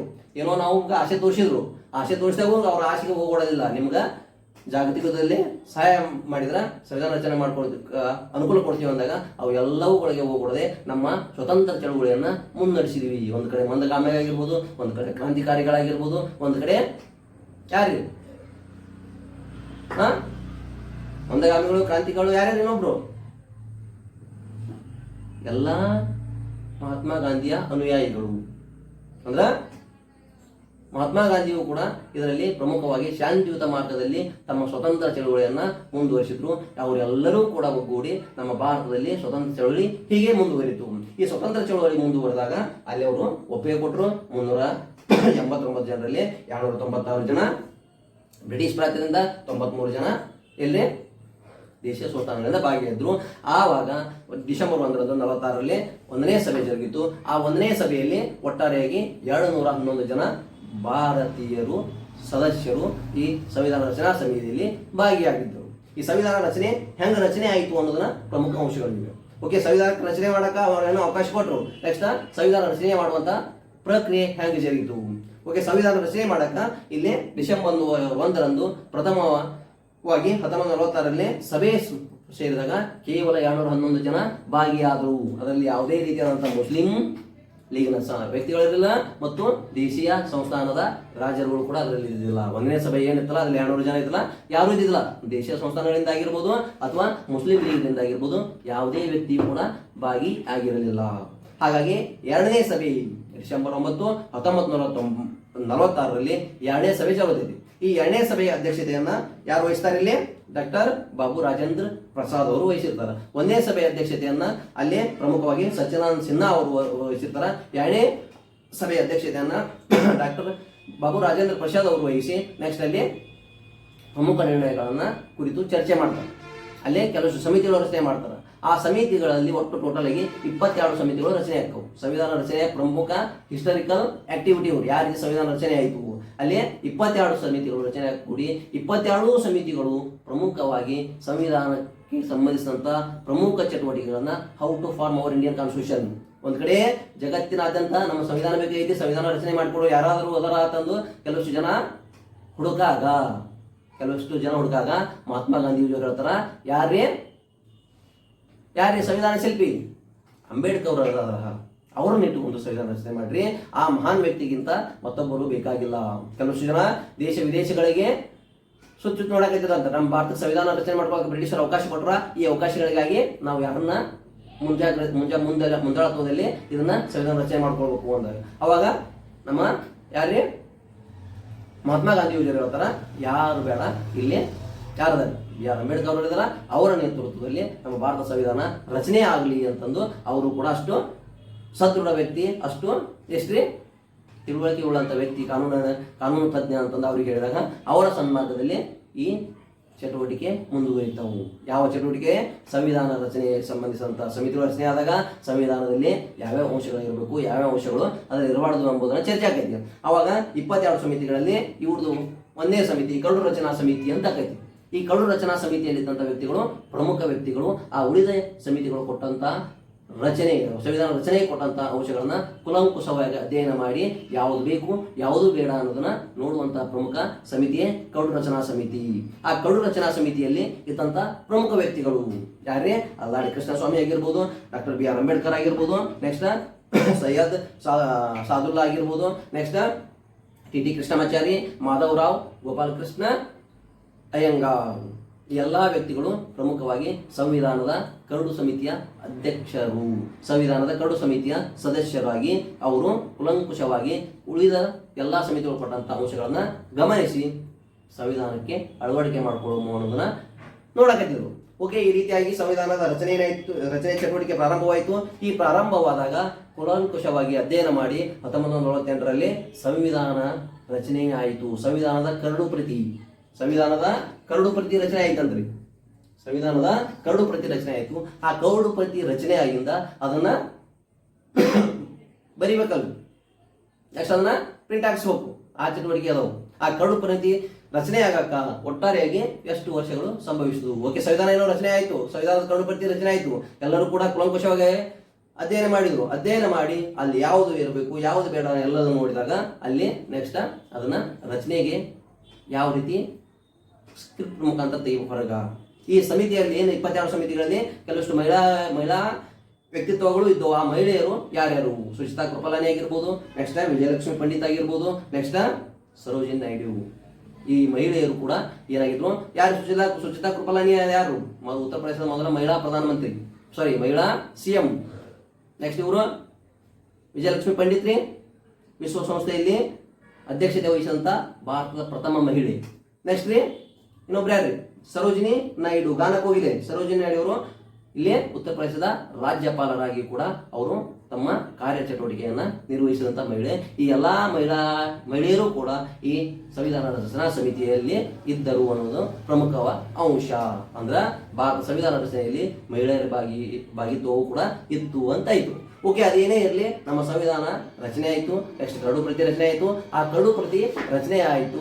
ಆವಾಗ ಆ ಸಂವಿಧಾನದ ಮೂಲಭೂತವಾಗಿ ರಚನೆ ಆಗಕ 2 ವರ್ಷ 11 ತಿಂಗಳು 18 ದಿನಗಳವರೆಗೆ ಕಾಲಾವಧಿಯನ್ನು ತೆಗೆದುಕೊಂಡಿತು. ಎಷ್ಟಾಯ್ತಂದ್ರೆ 2 ಇಯರ್.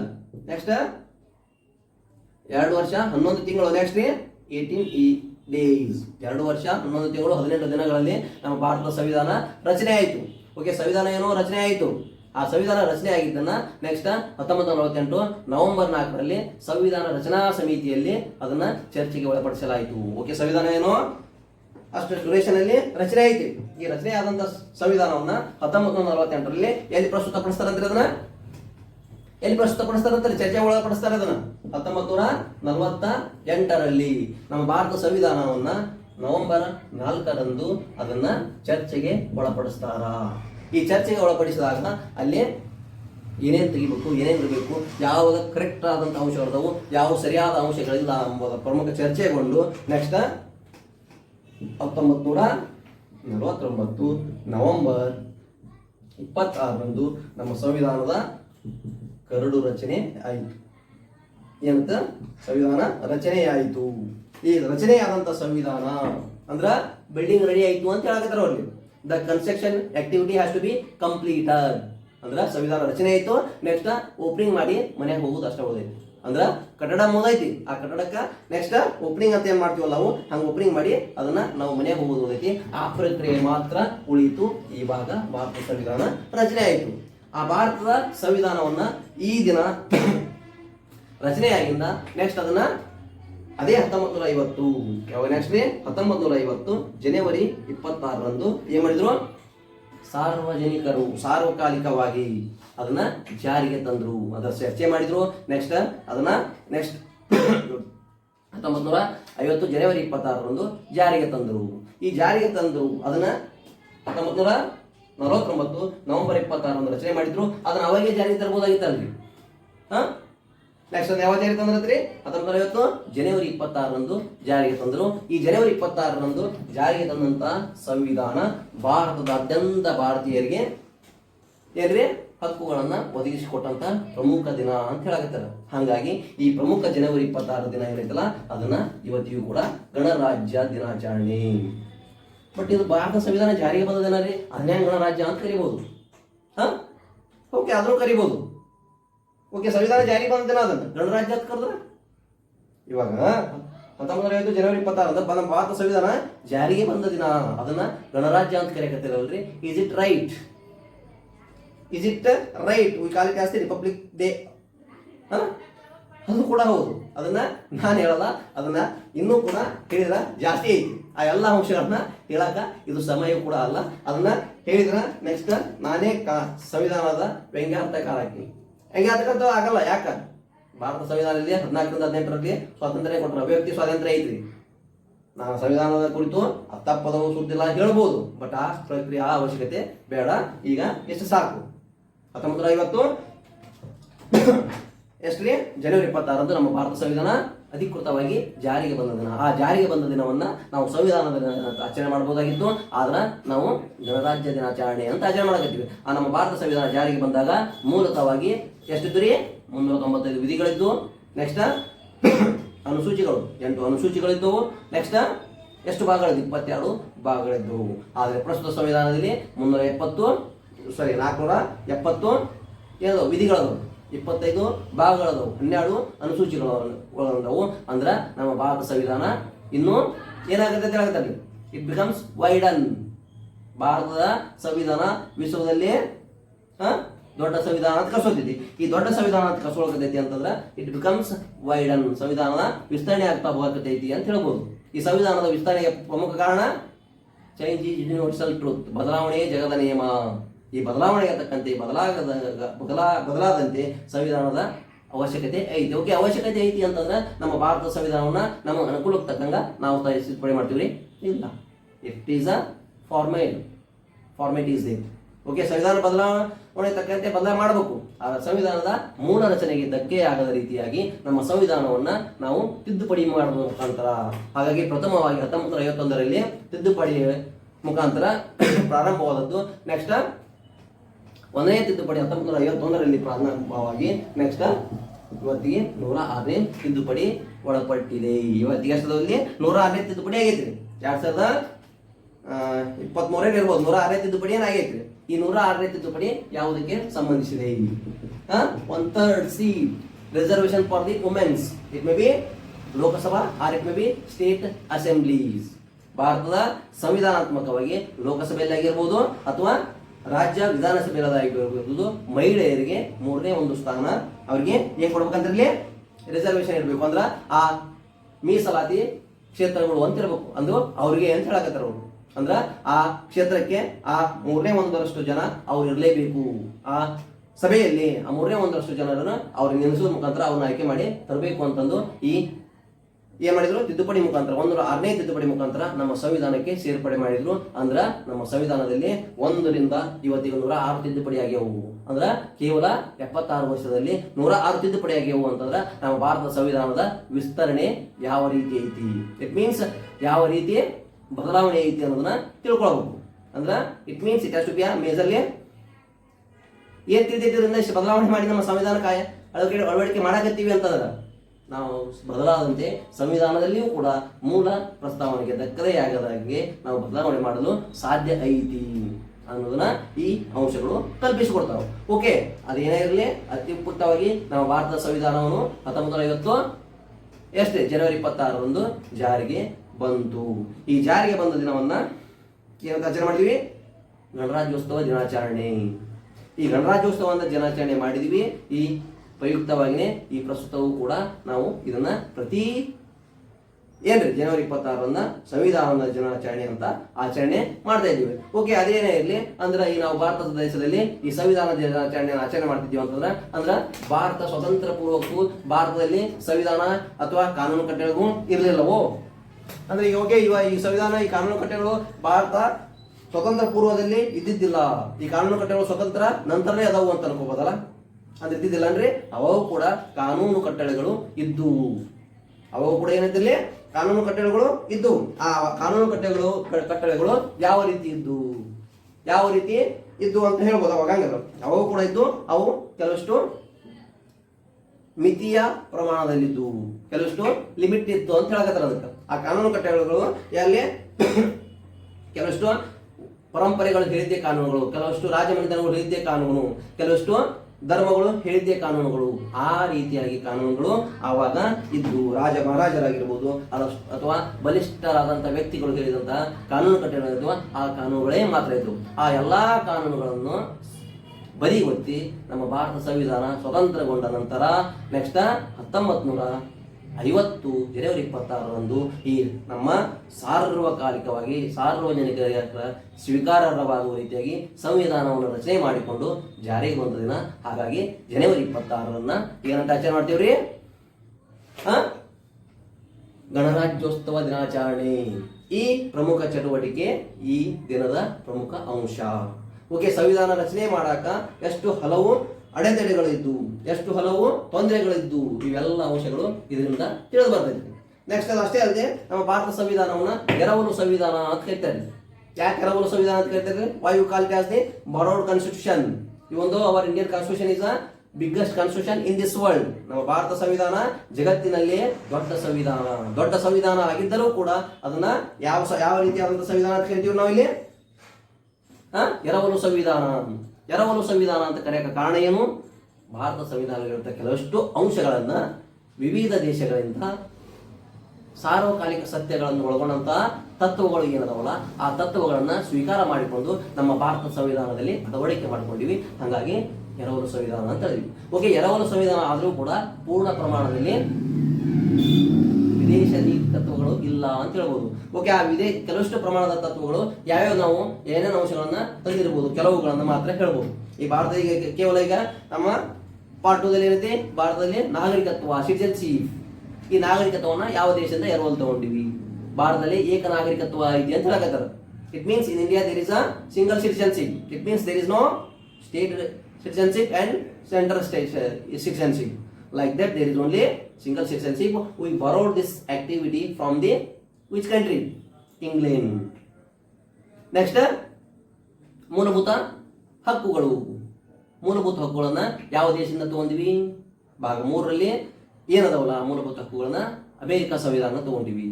ಎರವಲು ಅಂದ್ರೆ ಕರೆಕ್ಟ್ ಅನ್ಸಲ್ಲ ನಮ್ಗೆ. It means it is affordable. It means it has the major interest, even though it has to be a universal manner to all human beings. ಮಾನವ ಜನಾಂಗಕ್ಕೆ ಸಾರ್ವಕಾಲಿಕವಾಗಿ ಸ್ವೀಕಾರಾರ್ಹವಾದಂಥ ಚಟುವಟಿಕೆಗಳು ಅಂತ ಏನದವಲ್ಲ ಅವನ್ನ ಮಾತ್ರ ನಾವು ಭಾರತ ಸಂವಿಧಾನದಲ್ಲಿ ಅಳವಡಿಕೆ ಮಾಡ್ಕೊಂಡಿವಿ. ಹಾಗಾಗಿ ಮೂಲತಃವಾಗಿ ನಮ್ಮ ಭಾರತ ಸಂವಿಧಾನ ರಚನೆ ಆಗಿದ್ದೇನೆ ಬ್ರಿಟಿಷ್ ಅಥವಾ ಬೇರೆ ರಾಷ್ಟ್ರಗಳಿಂದ ಕೊಟ್ಟಂತ ಅಂಶಗಳು. ಅದನ್ನು ಬಿಟ್ಟು ನಮ್ಮ ಸಂವಿಧಾನ ಏನೂ ಇಲ್ಲ ಅಂತ ಅರ್ಥ ಅಲ್ಲ.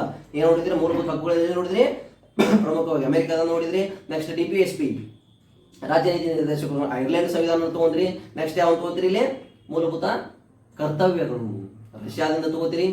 ಈ ಎಲ್ಲಾ ಚಟುವಟಿಕೆಗಳನ್ನ ಏನು ತಿಳಿದಿರ್ತಿದ್ರೆ ಕೆಲವು ಅಂಶಗಳನ್ನ ವಿದೇಶಗಳಿಂದ ತಗೊಂಡಿವಿ. ತುರ್ತು ಪರಿಸ್ಥಿತಿಯನ್ನ ತಗೊಂಡಿವಿ ಭಾರತ ಸಂವಿಧಾನಕ್ಕೆ.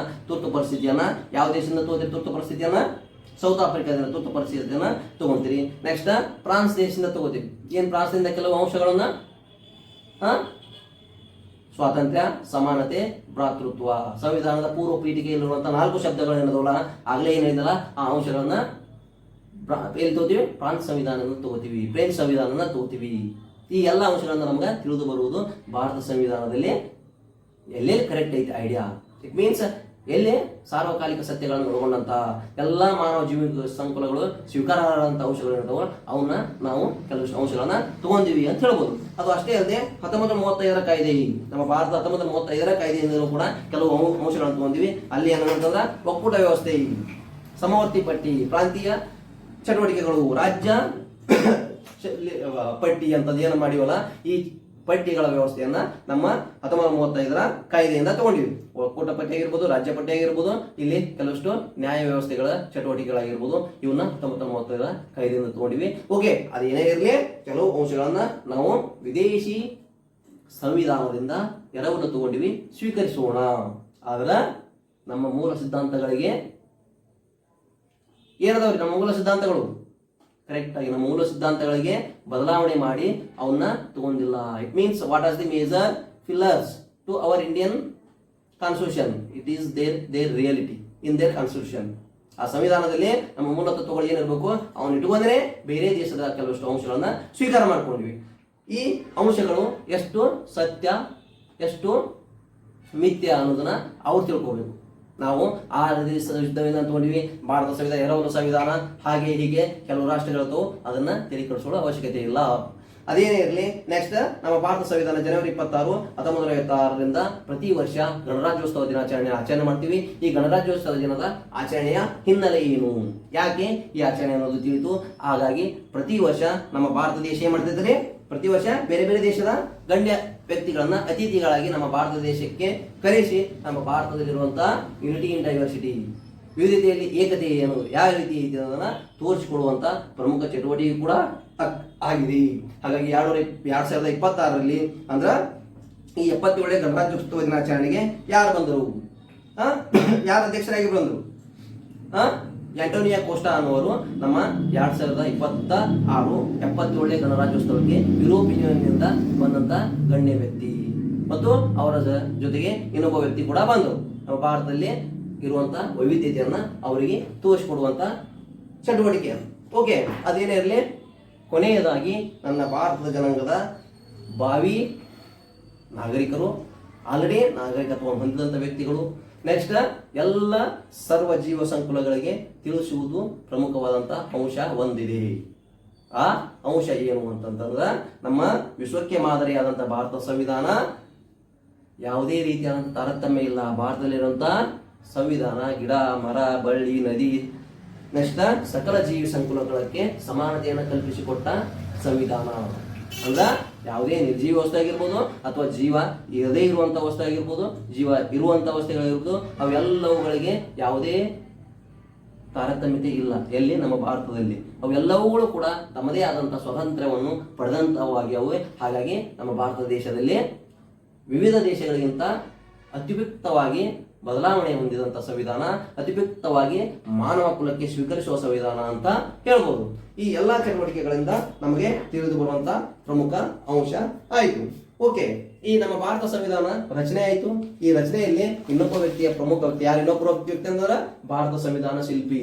ನಮ್ಮ ಭಾರತ ಸಂವಿಧಾನ ಶಿಲ್ಪಿಗೆ ಭಾರತ ಸಂವಿಧಾನದ ರಚನೆಯ ಕುರಿತು, ಭಾರತ ಸಂವಿಧಾನ ರಚನೆಯ ಕುರಿತು ಪ್ರಮುಖವಾಗಿ ಮೊದಲ ಬಾರಿಗೆ ಹೇಳಿದಾಗ ಅವರು ಕೂಡ ಏನ್ರಿ ಒಂದ್ಸಲ ಯೋಚನೆ ಮಾಡಿದ್ರು. ಏನು ಯೋಚನೆ ಮಾಡಿದ್ರು? Is it possible to been to construct a building? It means to give a proper constitution to citizens of India.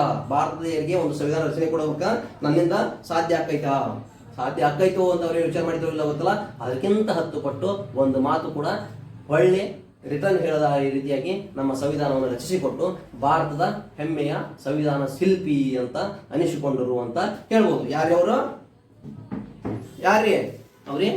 BR Ambedkar. ಈ ಸಂವಿಧಾನ ರಚನೆಯಲ್ಲಿ ಪ್ರಮುಖವಾಗಿ ಚಟುವಟಿಕೆಗಳನ್ನ ತೋರಿಸಿದಂತ ವ್ಯಕ್ತಿ ಅವರು ಅಂತ ಹೇಳ್ಬೋದು. ಹಾಗಾಗಿ ಅವರನ್ನ ಸಂವಿಧಾನ ಶಿಲ್ಪಿ ಅಂತ.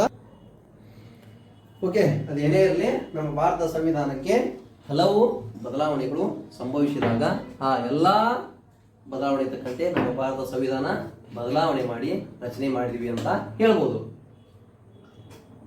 ಆ ರಚನೆ ಮಾಡಿದ ನಂತರ ಈ ಪ್ರಸ್ತುತ ನಮ್ಮ ಭಾರತದಲ್ಲಿ ನಮ್ಮ ಸಾರ್ವಜನಿಕರ ಹಿತರಕ್ಷಣೆ ಇಟ್ಟುಕೊಂಡೇ ಪ್ರಮುಖ ಭಾರತದ ನಾವು ಸಂವಿಧಾನ ಮುಂದೆ ಕೂತಿದೆ. ಹಾಗಾಗಿ ನಮ್ಮ ಭಾರತದ ಎಲ್ಲ ನಾಗರಿಕರು ಸಂವಿಧಾನಕ್ಕೆ ಬೆಲೆ ಕೊಡಬೇಕು, ಸಂವಿಧಾನವನ್ನು ರಕ್ಷಣೆ ಮಾಡಬೇಕು, ಸಂವಿಧಾನದಲ್ಲಿರುವಂತಹ 4 ಅಂಶಗಳನ್ನ ತಿಳ್ಕೊಳ್ಬೇಕು ಅಂತ ನನ್ನ ಭಾರತದ ಎಲ್ಲ ನಾಗರಿಕರಿಗೆ ಕೇಳಿಕೊಳ್ಳುವಂತ ಒಂದು ವಿನಂತಿ. ಬರೀ ಕೇವಲ ಸಾಕ್ಷರರು ಅಂದ್ರ ಯಾರು ಅಂತ ಕೇಳಿದ್ರ ಯಾರು? Those who are write and read. ಇವೊಂದು they didn't read it, just they write it. ಭಾರತದಲ್ಲಿರುವಂತ ಸಾಕ್ಷರತಾ ದರವನ್ನು ಅಳಿಬೇಕಾಗಿತ್ತಂತಂದ್ರ ಸಾಕ್ಷರರು ಯಾರು ಅಂತ ಕೇಳಿದ್ರ ಬರೀ ತಮ್ಮ ಹೆಸರು ಬರೆಯಕ್ ಬಂದ್ರ ಎಲ್ಲರೂ ಕೂಡ ಸಾಕ್ಷರರು ಆಗಕತ್ತಾರ. ಬಟ್ ಮುಂದೊಂದು ದಿನ ಅದನ್ನು ತೆಗೆದು ಏನ್ ಮಾಡ್ಬೇಕ್ರಿ? ಭಾರತದಲ್ಲಿ ಸಾಕ್ಷರರು ಯಾರು ಅಂತಂದ್ರ ಓದಾಕ ಬರೆಯಕ್ ಬರ್ಬೇಕು. ಸಂವಿಧಾನದಲ್ಲಿರುವಂತ 4 ಅಂಶಗಳ ಅವರಿಗೆ ತಿಳಿಯವಳಿಕೆ ಇತ್ತು ಅಂತಂದ್ರ ಅವರನ್ನ ಭಾರತದ ನಾಗರಿಕರು ಮತ್ತು ಭಾರತದಲ್ಲಿ ಸಾಕ್ಷರರು ಅಂತ ಮಾಡಬೇಕು ಅನ್ನೋದು ನನ್ನ ಅನಿಸಿಕೆ. ಈಗ ನಮ್ಮ ಭಾರತದಲ್ಲಿ ಕಾನೂನು ಕಟ್ಟಳೆಗಳದಾವು. ಆ ಕಾನೂನು ಕಟ್ಟಳೆಗಳು ನಾಮಮಾತ್ರವಾಗಿವೆ. ಆ ನಾಮಮಾತ್ರ ಕಾನೂನು ಕಟ್ಟಳೆಗಳು ಬದಲಾಗಬೇಕು. ಇನ್ನು ಕಾನೂನು ಕಟ್ಟಳೆಗಳು ನಿಯತ್ತಾಗಿ ಆಗಬೇಕು ಅಂತಂದ್ರ ಆ ಸಂವಿಧಾನಾತ್ಮಕವಾದಂತ ಹಲವು ಬದಲಾವಣೆಗಳಿಂದ ಮಾತ್ರ ಸಾಧ್ಯ. ಈ ಸಂವಿಧಾನಾತ್ಮಕ ಬದಲಾವಣೆಗಳು ಸಂಭವಿಸಿದಾಗ ಮಾತ್ರ ಸಾಧ್ಯ. ಯಾಕಂತಂದ್ರೆ ಈ ಸಂವಿಧಾನದಲ್ಲಿದ್ದ ಕೆಲವು ತತ್ವಗಳನ್ನ ಓದಿದ್ರು, ಸಂವಿಧಾನದ ಅಂಶಗಳನ್ನ ತಿಳುವಳಿಕೆ ನಮ್ಮ ಭಾರತದ ನಾಗರಿಕರಿಗೆ ಬಂತು ಅಂತಂದ್ರೆ ಅವರು they didn't participate in corrupt activity. ಅವರು ಕರಪ್ಟ್ ಆಕ್ಟಿವಿಟಿಯಲ್ಲಿ ಭಾಗಿಯಾಗಲ್ಲ. ನೆಕ್ಸ್ಟ್ ಭಾರತನೂ ಕೂಡ ಸದೃಢ ಆಕೈತಿ. ನೆಕ್ಸ್ಟ್ ಅವರು ಕಾನೂನಾತ್ಮಕವಾಗಿ ನೈತಿಕ ದೃಷ್ಟಿಯಿಂದ ತಮ್ಮ ಜೀವನ ಸಾಗಿಸಲು ಒಂದು ಚೌಕಟ್ಟನ್ನು ನೀಡಿದಂತೆ. ಈ ಸಾಕ್ಷರತೆ ಪ್ರಮಾಣವನ್ನು ಅಳತೆ ಮಾಡುವುದು ಬರೀ ಒಂದು ಹೆಸರು ಬರೆಯಕ್ಕೆ ಬಂದ್ರೆ ಸಾಕು. ಆ ಸಾಕ್ಷರತೆ ಅಂಶವನ್ನ ಅದನ್ನು ಬಿಟ್ಟು ಆ ಸಾಕ್ಷರತೆಗೆ ಮಾನದಂಡವಾಗಿ ಇನ್ನೂ ಅಳವಡಿಕೆ ಮಾಡಬೇಕು. ಏನ್ ಮಾಡ್ಬೇಕ್ರಿ? ಓದಾಕ್ ಬರೆಯಕ್ ಬರ್ಬೇಕು. ನೆಕ್ಸ್ಟ್ ಆ ಬರೋದ್ರೊಂದಿಗೆ ಸಂವಿಧಾನಾತ್ಮಕವಾದಂತ ಕೆಲವು ಅಂಶಗಳನ್ನ ತಿಳುವಳಿಕೆ ಪರಿಕಲ್ಪನೆಗಳನ್ನ ತಿಳಿಸಿಕೊಡುವಂತ ಪ್ರಕ್ರಿಯೆ ಮಾಡಬೇಕು. ಹಾಗೆ it is possible or not possible. Okay, ಅದು ಮಾಡಕ್ಕೆ ಸಾಧ್ಯ ಐತೋ? ಮಾಡಕ್ ಸಾಧ್ಯ ಇಲ್ಲ. ಮಾಡಕ್ ಸಾಧ್ಯ ಐತಿ. ಯಾವಾಗ ಸಾಧ್ಯ ಐತ್ರಿ? ನಾವು ಯಾವಾಗ ಅದನ್ನ ಚಾಲೆಂಜ್ ಆಯ್ತು ಒಂದು ಹಲವು ಚಟುವಟಿಕೆಗಳ ಮುಖಾಂತರ ಭಾರತದಲ್ಲಿರುವಂತ ಪ್ರತಿ ಗ್ರಾಮದಲ್ಲಿರುವಂತ ಜನರನ್ನ ಅವ್ರು ಯಾರು ಸಂವಿಧಾನದ ಅಂಶಗಳ ಗೊತ್ತಿರಲ್ಲ, ಸಂವಿಧಾನಾತ್ಮಕವಾದಂಥ ಕಾನೂನಾತ್ಮಕ ಚಟುವಟಿಕೆಗಳ ಅಂಶಗಳು ತಿಳಿದಿರಲ್ಲ, ಅವ್ರಿಗೆ ಈ ಚಟುವಟಿಕೆಗಳನ್ನ ಮುಟ್ಟಿಸಾಕ ಸಂವಿಧಾನಾತ್ಮಕ ಮಾರ್ಗಗಳನ್ನ ತಿಳಿಸಾಕ ಹಲವು ಯೋಜನೆ ಮುಖಾಂತರ ಸಾಧ್ಯ ಐತಿ. ಆ ಎಲ್ಲಾ ಯೋಜನೆಗಳನ್ನ ಕರೆಕ್ಟ್ ಆಯಿತು ಅಂದಾಗ ನಮ್ಮ ಭಾರತ ಸದೃಢ ರಾಷ್ಟ್ರ. Next corruptive activity country. ಸದೃಢ ರಾಷ್ಟ್ರ ಆಗಬೇಕಾಗಿತ್ತು ಅಂತಂದ್ರೆ ಇಲ್ಲಿ ನಾವು ಮಾಡುವಂತ ಪ್ರಮುಖ ಚಟುವಟಿಕೆಗಳು, ನಾವು ತೆಗೆದುಕೊಳ್ಳುವಂತ ಪ್ರಮುಖ ಚಟುವಟಿಕೆಗಳು ಮುಖ್ಯ ಅಂತ ಹೇಳ್ಬೋದು. ಓಕೆ, ಅದೇನೇ ಇರಲಿ, ಕೊನೆಯದಾಗಿ 4 ಮಾತುಗಳು. ಓಕೆ, ನಮ್ಮ ಭಾರತ ಸಂವಿಧಾನ ರಚನೆ ಆಯಿತು. ನಮ್ಮ ಭಾರತದಲ್ಲಿರುವಂತಹ ಸರ್ವ ಪ್ರಾಣಿ ಸಂಕುಗಳಿಗೆ, ಮನುಷ್ಯ ಜೀವಿಗಳಿಗೆ, ಹಲವು ನಿರ್ಜೀವಿಗಳಿಗೆ ಸ್ವತಂತ್ರ ಕಲ್ಪಿಸಿಕೊಟ್ಟ ರಾಷ್ಟ್ರ ಅದು ಯಾವುದು ಅಂತಂದ್ರೆ ನಮ್ಮ ಭಾರತ ದೇಶ ಮಾತ್ರ. ಹಾಗಾಗಿ ನಮ್ಮ ಭಾರತ ದೇಶದಲ್ಲಿರುವಂಥ ನಮ್ಮ ಭಾರತೀಯರು ತಮ್ಮ ಹಕ್ಕುಗಳನ್ನು, ತಮಗೆ ಕೊಟ್ಟಂತಹ ಹಕ್ಕುಗಳನ್ನು ಕಳೆದುಕೊಳ್ಳುವುದು ಮತ್ತು ಉಳಿಸಿಕೊಳ್ಳುವುದು ತಮ್ಮ ಕೈಯಲ್ಲಿದೆ. ನಮ್ಮ ರಾಷ್ಟ್ರವನ್ನು ಏನ್ರಿ ಮುಂಜಾಗ್ರತಾ ಚಟುವಟಿಕೆ ಮುಖಾಂತರ ಸನ್ಮಾರ್ಗದಲ್ಲಿ ಬೆಳೆಸಲು ಮತ್ತು ನಕಾರಾತ್ಮಕ ಬೆಳೆಸುವ ಚಟುವಟಿಕೆ ಅದು ನಮ್ಮ ಕೈಯಲ್ಲಿದೆ. ಯಾಕ್ರಿ ಅದು ನಮ್ಮ ಕೈಯಲ್ಲಿದೆ? ಇಲ್ಲಿ ಭಾರತದಲ್ಲಿ ಪಂಚಾಯಿತಿಯಿಂದ ಪಾರ್ಲಿಮೆಂಟ್ವರೆಗೆ ನಡೆಯುವಂಥ ಇಲೆಕ್ಷನ್ಗೆ ಅದು ಆಯ್ಕೆ ಮಾಡುವಂಥ ಪ್ರಕ್ರಿಯೆ ಇತ್ತಂತ ಅದು ನಮ್ಮ ಭಾರತದ ನಾಗರಿಕರಿಂದ ಮಾತ್ರ. ಆ ಪಂಚಾಯಿತಿಯಿಂದ ಪಾರ್ಲಿಮೆಂಟ್ರಿಗೆ ನಾವು ವ್ಯಕ್ತಿಗಳನ್ನ ಅಂದ್ರೆ ಪಂಚಾಯತ್ ವ್ಯವಸ್ಥೆ ಏನೈತಲ್ಲ ಅಲ್ಲಿಂದ ಸಂಸತ್ತಿಗೆ ಏನು ಆಯ್ಕೆ ಮಾಡಿ ಕಳಿಸ್ತೀವಲ್ಲ ಅವರೆಲ್ಲರೂ ಕೂಡ ಆಯ್ಕೆಯಾಗುವುದು ಯಾರ ಮುಖಾಂತರ, ಯಾರ ಸರ್ಕಾರದಿಂದ? ನಮ್ಮ ಭಾರತದ ನಾಗರಿಕರು. ಹಾಗಾಗಿ ನಾವು ಎಚ್ಚೆತ್ತುಕೊಳ್ಳಬೇಕು. ಅಂದ್ರೆ ಮಾಡ್ಬೇಕ್ರಿ? ಸದೃಢ ವ್ಯಕ್ತಿಯನ್ನ ಆಯ್ಕೆ ಮಾಡುವಂತ ಪ್ರಕ್ರಿಯೆ ನಮ್ಮ ಕೈಯಲ್ಲಿದೆ. ಹಾಗಾಗಿ ಕೋಟಿ ಇದ್ದರೂ ನಿಮಗೆ ಕೈ ಮುಗಿದು ಓಟು ಕೇಳುತ್ತಾರೆ ಅಂದರೆ ಆ ಓಟಿಗೆ ಬೆಲೆ ಕಟ್ಟಲಾಗುವುದು. ನಮ್ಮಲ್ಲಿ ಕೋಟಿ ಇದ್ರು ಕೂಡ ಎಲೆಕ್ಷನ್ಸ್ ಟೈಮಲ್ಲಿ ನಿಮಗೆ ಒಂದು ಕೈ ಮುಗಿದು ಓಟ್ ಕೇಳ್ತಾರ ಅಂದ್ರ ಅಷ್ಟು ಪವರ್ ನಮ್ಮ ಹತ್ರ ಐತಿ ಅಂತ ತಿಳಿದೈತಿ. ಆ ಓಟಿಗೆ ಬೆಲೆ ಕಟ್ಟಕ್ಕಾಗಲ್ಲ. ಹಾಗಾಗಿ ಸಂವಿಧಾನದ ರಕ್ಷಣೆ ಮಾಡಬೇಕಾಗಿತ್ತಂದ್ರ, ಪ್ರಜಾಪ್ರಭುತ್ವವನ್ನು ಉಳಿಸ್ಕೋಬೇಕಾಗಿತ್ತಂತಂದ್ರ, ಪ್ರಜಾಪ್ರಭುತ್ವದ ಹಾದಿಯನ್ನ ಮುನ್ನಡೆಸಬೇಕಾಗಿತ್ತಂತಂದ್ರ ಸೂಕ್ತ ನಾಯಕರನ್ನ ರಾಷ್ಟ್ರದ ನಿರ್ಮಾಣದ ಪ್ರಕ್ರಿಯೆಯಲ್ಲಿ ತೊಡಗಿಸಬೇಕಾಗಿತ್ತು ಅಂತಂದ್ರ ಆ ಅಧಿಕಾರ ನಮ್ಮ ಕೈಯಲ್ಲಿದೆ, ಆ ಹಕ್ಕು ನಮ್ಮ ಕೈಯಲ್ಲಿದೆ. ಹಾಗಾಗಿ ಕೋಟಿ ಇದ್ದರೂ ನಿಮಗೆ ಕೈ ಮುಗಿದು ಓಟು ಕೇಳುತ್ತಾರೆ ಅಂದ್ರೆ ನಮ್ಮಲ್ಲಿರುವಂತ ಅಧಿಕಾರ ಬೆಲೆ ಕಟ್ಟಲಾಗದು, ನಮ್ಮಲ್ಲಿರುವಂತ ನಮ್ಮ ಓಟಿಗೆ ಇರುವಂತ ಅಧಿಕಾರಕ್ಕೆ ಬೆಲೆ ಕಟ್ಟಲಾಗದು. ಹಾಗಾಗಿ ಅವರ ರಕ್ಷಣೆಗಾಗಿ, ರಾಷ್ಟ್ರದ ರಕ್ಷಣೆಗಾಗಿ, ಭಾರತದ ಪ್ರಜಾಪ್ರಭುತ್ವದ ರಕ್ಷಣೆಗಾಗಿ ನಾವು ಸದೃಢ ವ್ಯಕ್ತಿಯನ್ನ ಆಯ್ಕೆ ಮಾಡುವುದರ ಮುಖಾಂತರ ನಮ್ಮ ಭಾರತದಲ್ಲಿರುವಂತಹ ಪ್ರಜಾಪ್ರಭುತ್ವವನ್ನ ಉಳಿಸೋಣ ಅಂತ ಹೇಳ್ತಾ